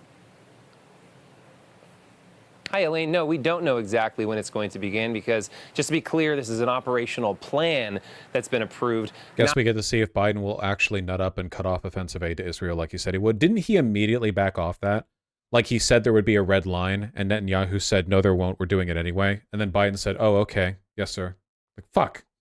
Not the offensive itself. So before there's an actual attack on this Hamas stronghold, the IDF, or the Israeli Defense Force, the Israeli military, and Benjamin Netanyahu have vowed to come up with a secure passage to safety for the more than 1.5 million Gazans who live there, not all of whom are actually... He did not back off it. He said he'd keep giving Iron Dome munitions. He maintained that he would cut off offensive weaponry. Didn't he literally say, like, no, there's no red line after previously saying there's red? Am I misremembering how flagrant he was about that?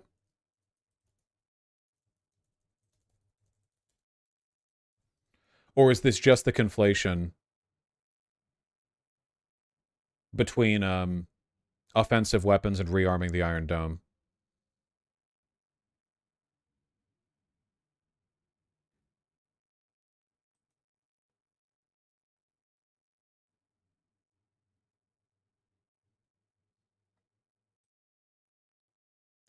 Biden warned the Israeli government that an assault on Rafah would cross a red line, but then undermined that message. The president stressed that the defense of Israel is still crucial, so there's no red lines where I'm going to cut off all weapons. Okay, so the all weapons here in this case would mean, like, I'm never going to cut off the Iron Dome. Gotcha. Okay.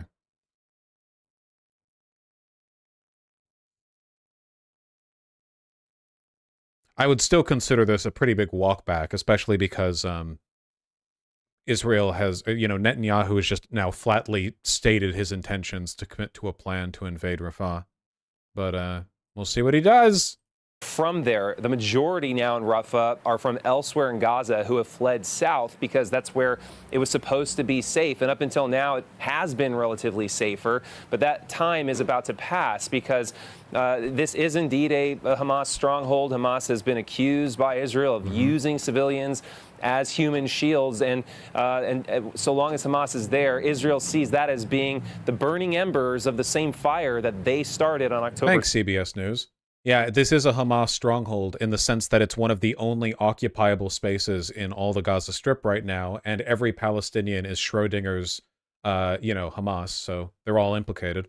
7th, when they carried out that gruesome massacre of Israeli civilians that sparked this war. Another reason we don't know exactly when it's going gruesome massacre. No word on the 30,000 dead. You're replaying war footage. To happen is because the U.S., for instance, is still shipping over.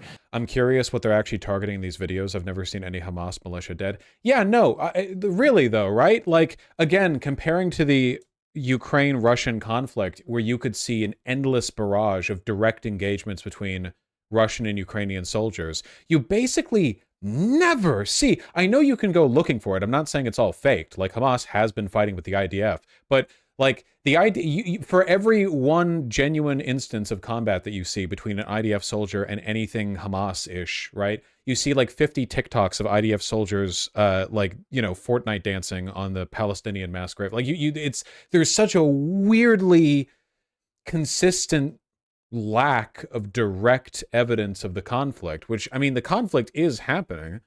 It just makes me feel like most of what's happening is the IDF tripping over their dicks and falling into landmines or IEDs or whatever, and most of the Hamas soldiers are getting blown away by drones or missiles from, you know, miles away. Typically, if human shields are used, you're not supposed to shoot them. First of all, when has that stopped Israel? Second of all, if there were any Hamas fighters that were pulling out Palestinians to use as human shields, I promise you the IDF would have caught that on their many, many body cameras, okay? They would not fail to use that propaganda. That portable pier off the coast of Gaza to deliver aid. That plan is still, that pier rather, is still weeks away, not just from arriving, but from becoming operational. So the plan to actually invade Rafah, it can't be sooner than a few weeks off. That's at least according to analysts. It could also be a way of signaling to Hamas that the time for them to agree to a ceasefire is running out, that they're indeed going to invade Rafah regardless. So, and on that, so there are some rumors that Israel... That's the correct pronunciation?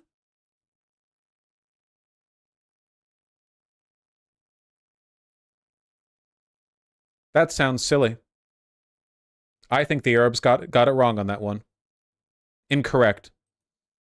To Hamas that the time for them to agree to a ceasefire is running out, that they're indeed going to invade Rafah. Hamas has proposed multiple ceasefires. They have an ongoing proposal. Regardless. So, and on that, so there are some rumors that Israel and Hamas could potentially be inching closer to a ceasefire. What does this latest proposal from Hamas entail? Yeah, so there are reports that Hamas has indeed proposed a counter offer. In exchange for the ceasefire, Hamas would have to hand over hostages, several of whom are American, who have been in captivity now for more than 5 months. But they also want... Little bits of propaganda, little bits of language. Hamas wouldn't have to hand over the hostages. They just would hand them over. That wasn't a condition that was forced out of Hamas. That's something they offered. Notice how the language there is like the implication that Hamas doesn't want to let the hostages go, even in deals they're proposing. Israel to release between 700 and 1,000 Palestinian prisoners. Meanwhile, Israel just... Hold on. Are American, who have been in captivity now for more than 5 months, but they also want Israel to release between 700 and 1,000. See, they just want Israel to release, not Israel would have to give up their thousands of Palestinian political prisoners, just Israel would release. You'll always have to be listening to this shit. It's little tiny, like any one of them in a vacuum on their own wouldn't mean that much. Little bits of like bias slipping in. Mainstream news coverage. This is how they lie to you, you know? Sometimes they lie to you in big ways, but often it's little subtle ways that pile up. Palestinian prisoners, including 100 of whom are lifers. So these are criminals. These are serious. Well, I mean, sometimes it's very unsubtle as well, you know? Lifers for what? What crimes did they commit? A lot, like... Also, I like how they said over 100 of them. Like, so 900 of them are what? Just... detained, you know? Serious convicts we're talking about here, and that might be too much. What crimes? Swallow for Israelis who are looking at their hostages that they're getting in return, who were civilians minding their own business. As opposed to the Palestinians, you know, yeah, of course. Fuck this guy. Fucking piece of shit. Slimy fucking worm snake piece of shit. Yeah, you know, like some of the people, the Palestinians that are taken, they're like really bad people. I can't get into how they're bad, though. You know, as opposed to the pure civilians that Hamas took, which none of the people that Israel took, none of the Palestinians they've kept indefinitely detained with no due process are civilians, you know? Yeah, he literally referred to Rafah as a Hamas stronghold. Yeah, no, it's psychotic, yeah.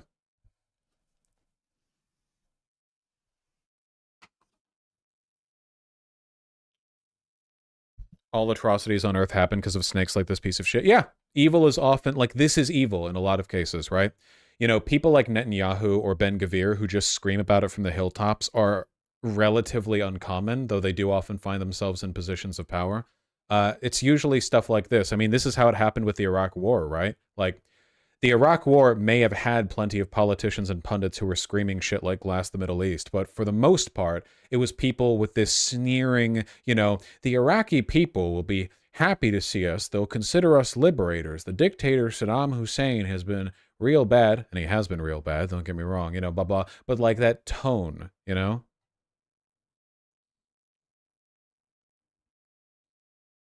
Interestingly, it seems like at least the top comments here are anti-Israel. Not this one, but it has 6 replies. Palestinians would have their own country by now if they had chosen peaceful negotiations instead of violence. Yep, that's true. I'm reflecting on the history of Palestine. I'm going back to 1948, and yep, my understanding of the situation has led me to the conclusion that it was, in fact, their insistence on violence rather than peaceful negotiations. You know, the British mandate of Palestine and the UN settlement, you know?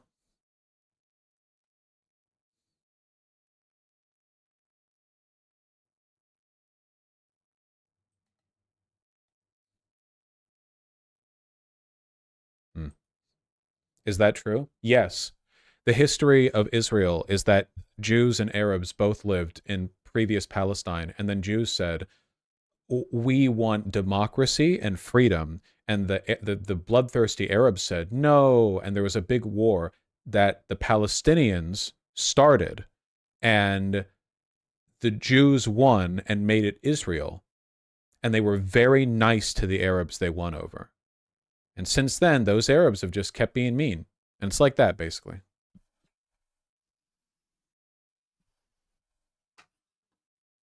Oh, okay, smiley face. Thank you for clarifying. My pleasure.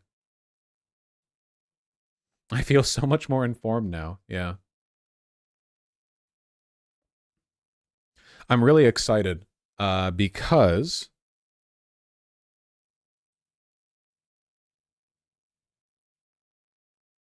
I ordered some this is like a very low-level fashion thing. I ordered some custom Converse recently, and I think they should be in when I go when I get them to the store.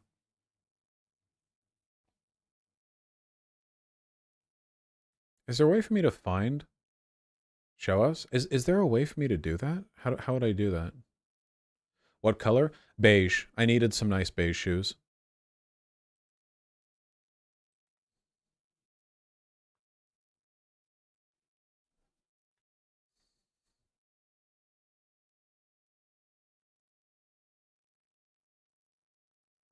Such a mid color. Nah, beige is great. Good for a lot of streetwear stuff.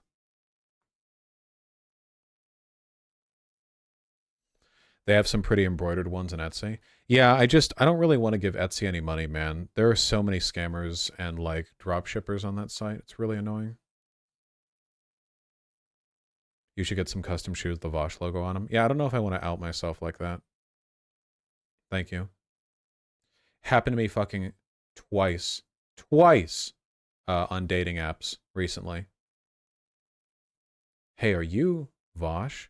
Do you know this Vosh guy? What am I supposed to say? Jesus. You know, if anyone opens like that, it's never good. Isn't your face your whole brand? I genuinely think that a lot of people only visually associate with me with the TV head logo or with the older pictures of me that people use in like clips calling me a pedo or whatever, where it's like 5 years ago and I'm 100 pounds heavier and I look generally less good. So, you know, the association is tenuous, I think, to how I look now. I'm not sure. It's like the constant glow up, you know, I'm always glowing up from 5 years ago.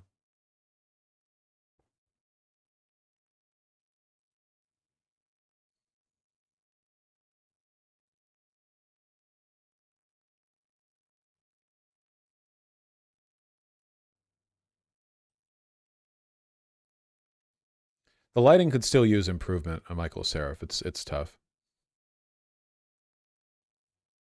Not yet, Antigonos. You always believe in the power of positive change.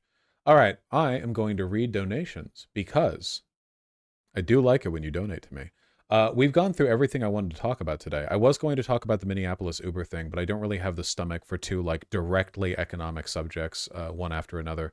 Should do a longer stream tomorrow, I feel. Or like a dual stream? I don't know. I'd have to think about it. By the way, really sorry about not streaming yesterday or the day before.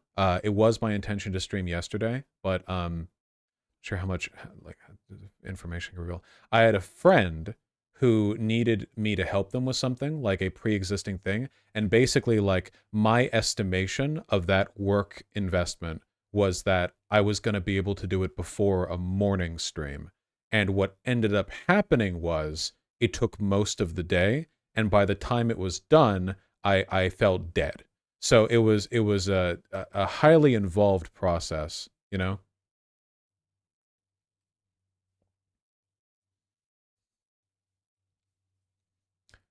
If you'd still want, you should cover some stories from past campaigns. I don't think people want to listen to me talk about previous D&D campaign stories.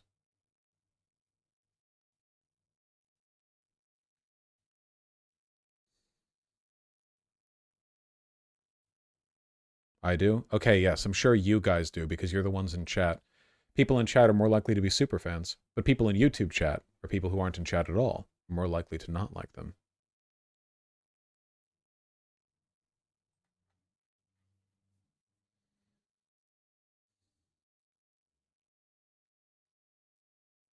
Who cares about them? Nerdy people. You know how it is.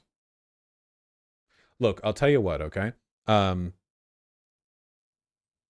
In the campaign that I'm preparing for right now, a lot of the people in that campaign, by which I mean all of them, follow my content. So I can't be like sneaky and reveal little bits of information here. However, as it continues, as we move forward with it, I'll give you guys occasional updates because I think it's I think it'll be good.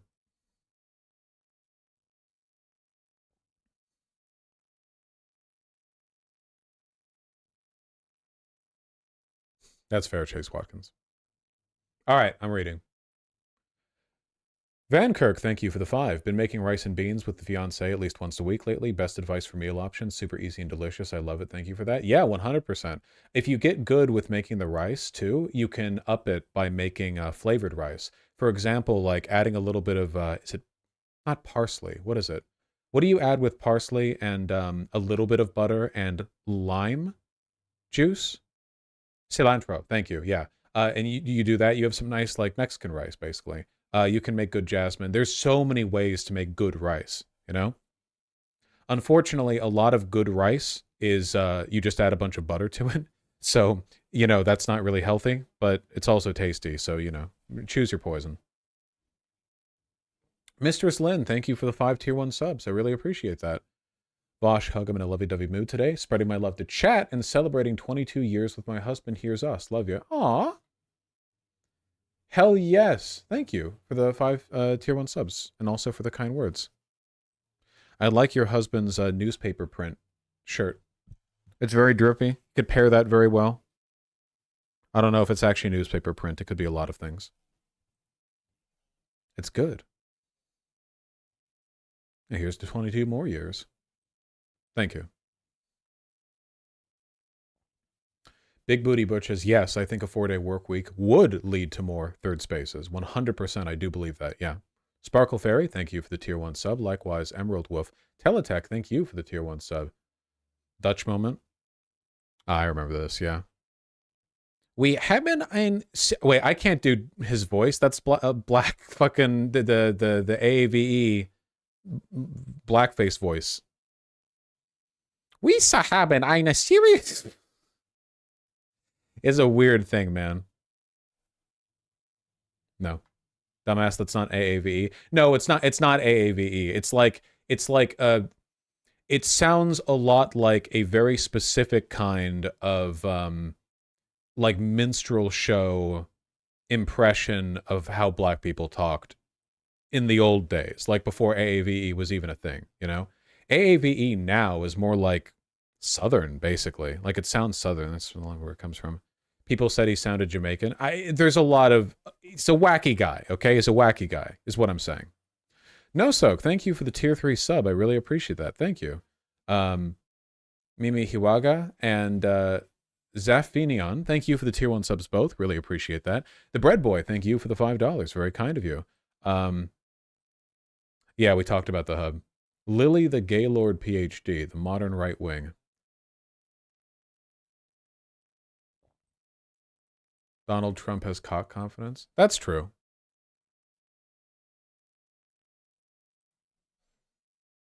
Would it be wrong of me to say that I think on some very small level this account has kind of a point? I listen, I think all men should pose, like should T-pose on everyone else, all right? Your arms need to be, the closer your arms are to being stuck out 90 degrees to both ends, all right? The more masculine you appear and the more women are attracted to you, all right? So Obama's doing the opposite of that. And Donald Trump is at the very least 90 degrees off, you know.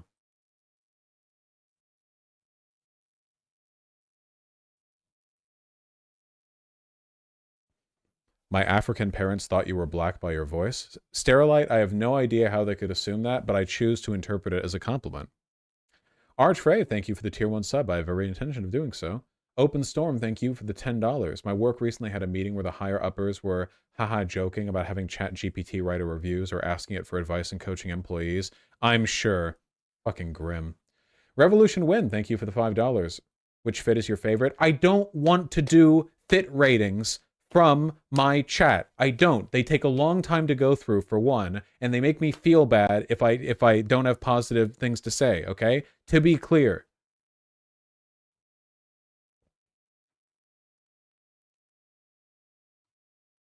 I think B looks the best.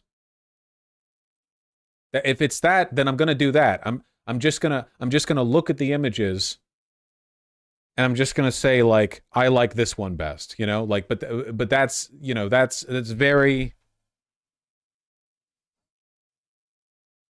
And even then, I don't want to do it. You kind of brought it upon yourself with the fashion arc, TBH. I feel like people should respect my wishes on this. It's one of those things that can spiral out into such bad behavior. Whoa! New Nile Red video, turning styrofoam into cinnamon candy. Ha! Good thing I was ending stream anyway.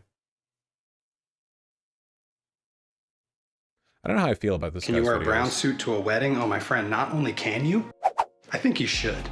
Why would you not be able to wear a brown suit to a wedding? If it's a more formal affair, I've always really enjoyed purple and brown. Something about the earth tone mixed with the brighter color just really works. Or if it ties a little too much, a blue dress shirt with a brown suit is something I would feel very sexy in.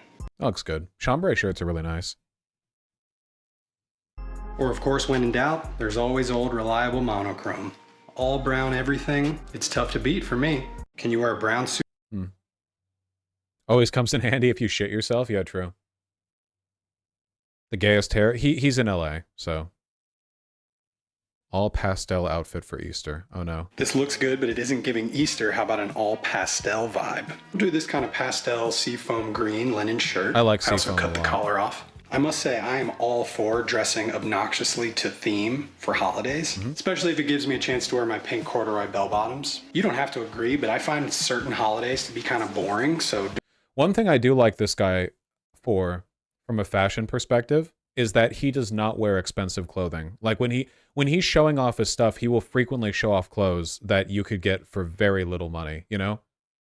Doing something a little weird and fun like this kind of spices things up. It makes it more enjoyable. The lavender socks are nice and Eastery. If I were watching this right now, I'd be like, this guy is high out of his mind, but I think it's gonna come together. The white loafers. And I'm not gonna wear a belt, so in order to cover my waist, I'm gonna do the old reverse French tuck. Because it fits the vibes, I'm gonna do the very rare necklace swap. And I'll do the pearl ring, because it kind of looks like an egg. He has expensive clothes. I'm just saying for a show off. My cloud cardigan. These aren't exactly pastel, but they add just a little something.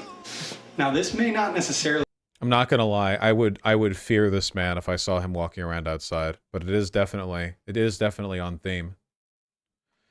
Would you wear one of these, trench coat versus great coat? I think I know this video. Yeah, I know this video.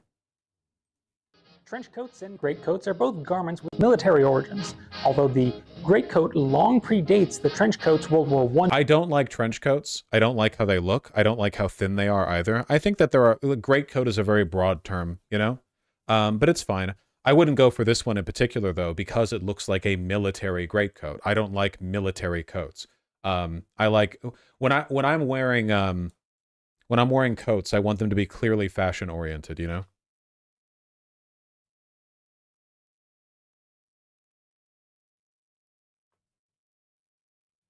LT, they look neat. Well, that's my preference. What features do you look for in a coat? Looking drippy as fuck. Greatcoat long predates the trench coat's World War I debut. They will have some elements in common, such as epaulets. Trench coats are traditionally made of a cotton gabardine, and their primary... I mean, my favorite coat, one that I have yet to buy. Anthology. Herringbone coat.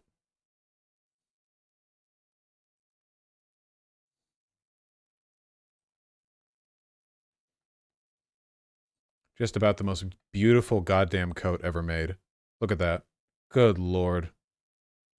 It's gorgeous. Look at the quality of the material. Look at the roll of the collar and lapel. It's so heavy. But it's also clearly fashion-oriented because of the herringbone pattern, so you could wear this with anything. Like, you could wear this with the right shirt, basically. The subtle off-white coloring. Yeah. If it had a cinch waist, it does have a cinch in the back that you can pull the tab closed on.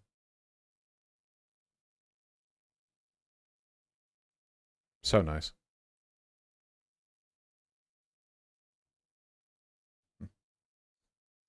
You haven't bought it yet? I don't know if it's my right shoulder size. Also, it is pretty expensive.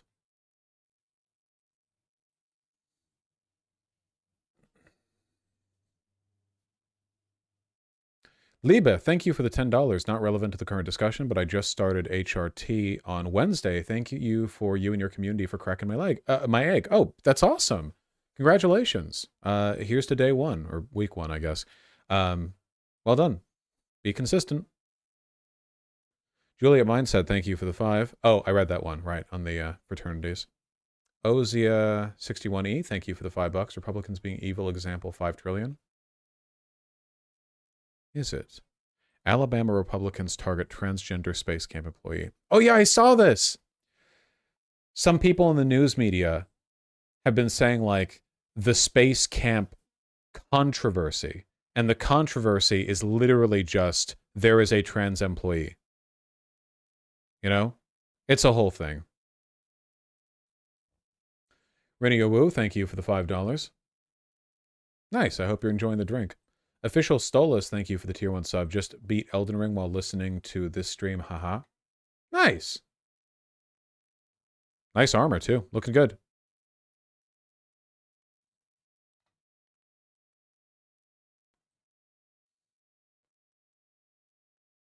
What do you think of this? I don't know. You just linked me like a collection of items. I don't know what I'm meant to do with this. There's a bunch of items here. Shop the look? This is a whole palette. I can't go over a whole palette.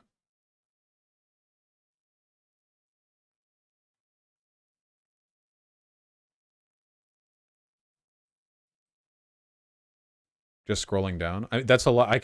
Seriously, Renio Wu, I just said I don't want to go over fit checks, and you just give me like a list of 20 fashion items to give my opinions on? Good lord. No Soak, thank you for the incredibly kind $50. I really appreciate that. Thanks, that's all? Oh, psh, thank you. I appreciate that. It's very kind of you.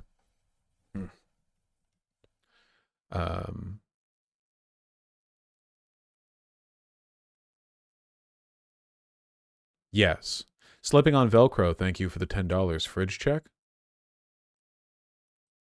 Why'd you send me pictures of your fridge?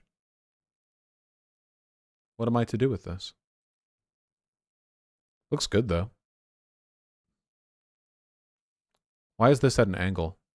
Needs to be set down into the tab properly. 0 out of 10.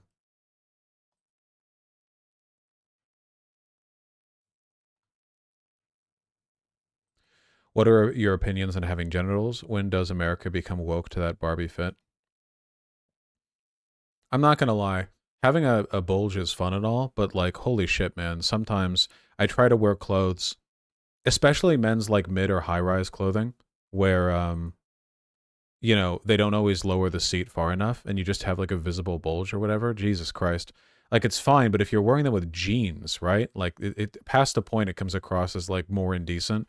If I'm wearing like sweatpants or something, like, okay, dude, I'll have a big fat fucking cock and ball bulge. I don't give a shit. But if I'm wearing jeans, it's like, I don't know. It comes across more crass. It'd be like having a visible bulge while wearing a suit and trousers. It's like, you know, there's appropriate and inappropriate times for one, I guess. Levels of formality. Just tucking as a cis man, you know? Sake, thank you for the 5 tier 1 subs. Can't wait to tell you all the horror stories I've had while canvassing for candidates. I've had to sever some pretty miserable ones in multiple states. You've been canvassing all around the place? That's why you must soak in jeans in the tub. You want the drippiest looks. Yeah, of course. And you got to fit them to you properly. I've been trying to break in these new jeans that I got. They're so nice. The Brit Bongers got to Vosh. He calls them trousers now. No, I say trousers when I'm talking about like proper trousers, like suit pants, you know, as opposed to just pants broadly. Pants is a very, very broad category.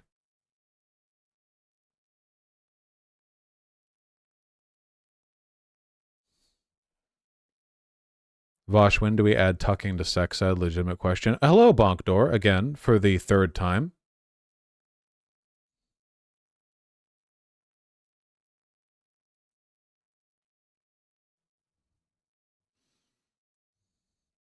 Let me see. Is that question weird enough that it warrants another ban? Coming back and immediately talking about sex again kind of feels like it does, right? Because part of the reason why I banned you recurrently like that is because you're acting like a fucking VivziePop character. This is not fucking Has-Been Hotel, okay?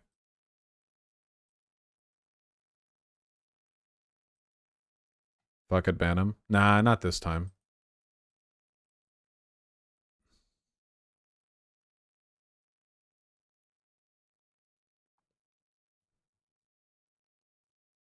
A pretty leverworm with the $5. Thoughts on shawls / pseudo cloaks? I think they're awesome. I just don't know how I'd pull them off.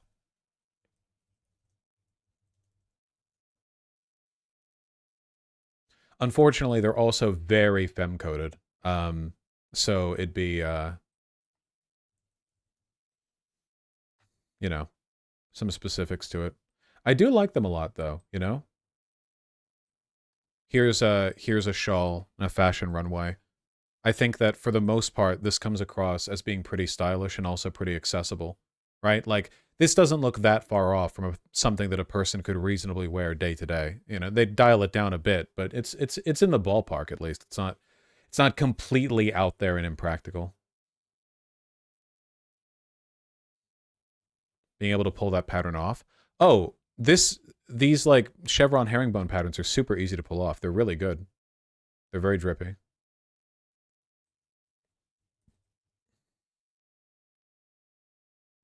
I don't know, really.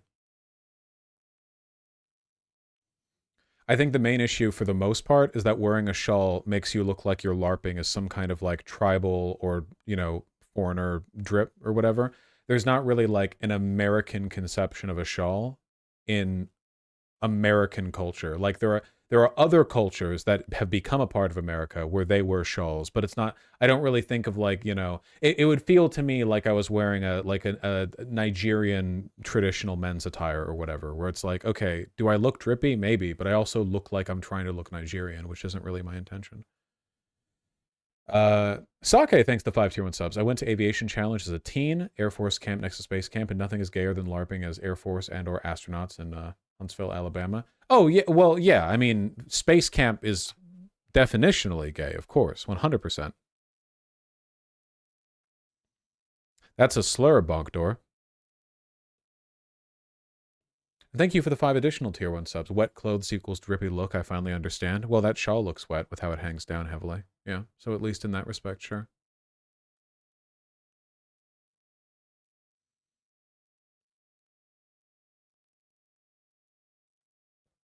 Cultural appropriation worries? No, I don't give a shit. Cultural appropriation is one of the most, like,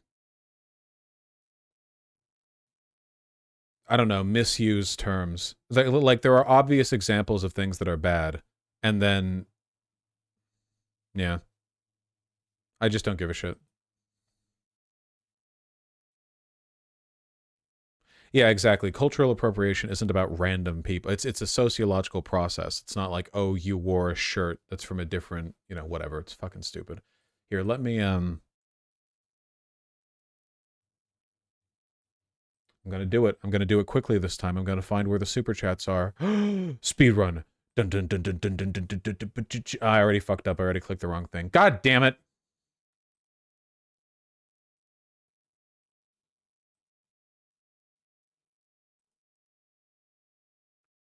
Speed run lost. All right, let me read super chats. Noxamillion, thank you for the $5. Yeah, thank you for signing up for PV. I guess I might see you soon. Austin, thank you for the 5. What sound the Boeing makes as it bounce off the tarmac? Boing, boing, boing. But Dua Lipa said hitting the Tower Health Insurance office wouldn't hurt. Ow. No idea what you're talking about, but yes.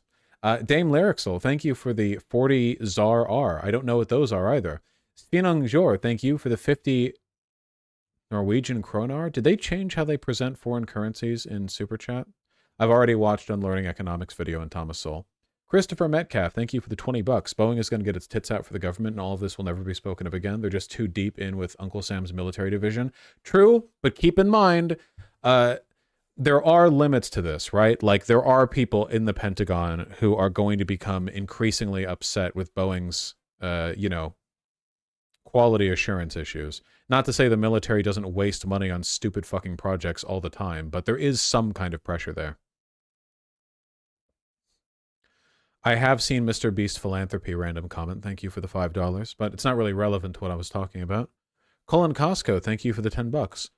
I like only 2 Sonic games, Sonic Unleashed and Shadow the Hedgehog, because even my dumb 5-year-old brain thought they were dumb and thought it was funny as well. Yeah, it's pretty on the nose with that, at least with Shadow the Hedgehog. Not at all, Palka, thank you for the $2. More Perfect Union is hiring, chat. Go get them, dudes. Oh, shit. Job opportunity. Still alive, thank you for the $5. I don't know anything about this new Princess Peach game, so I have no interest in it. Maybe it's good? I don't know anything about it.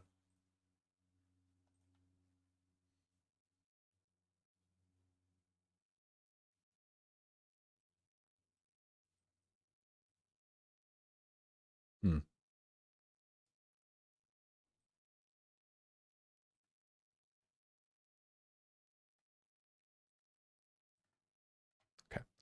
It's really good. How would you know? It's not out yet. Whatever. Anyway, I love you all very much. You're beautiful people. I'm going to take off and see if my nice new shoes are here.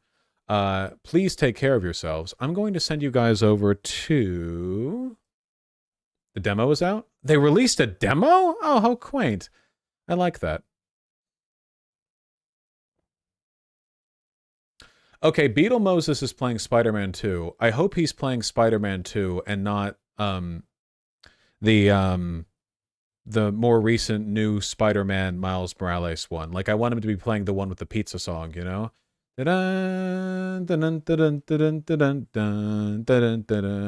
Oh, he is. Nice. It is the original Spider-Man 2. Okay, I'm sending you guys over. This is very important. I don't remember how it goes. Okay. Take care. I'll see you tomorrow. I love you.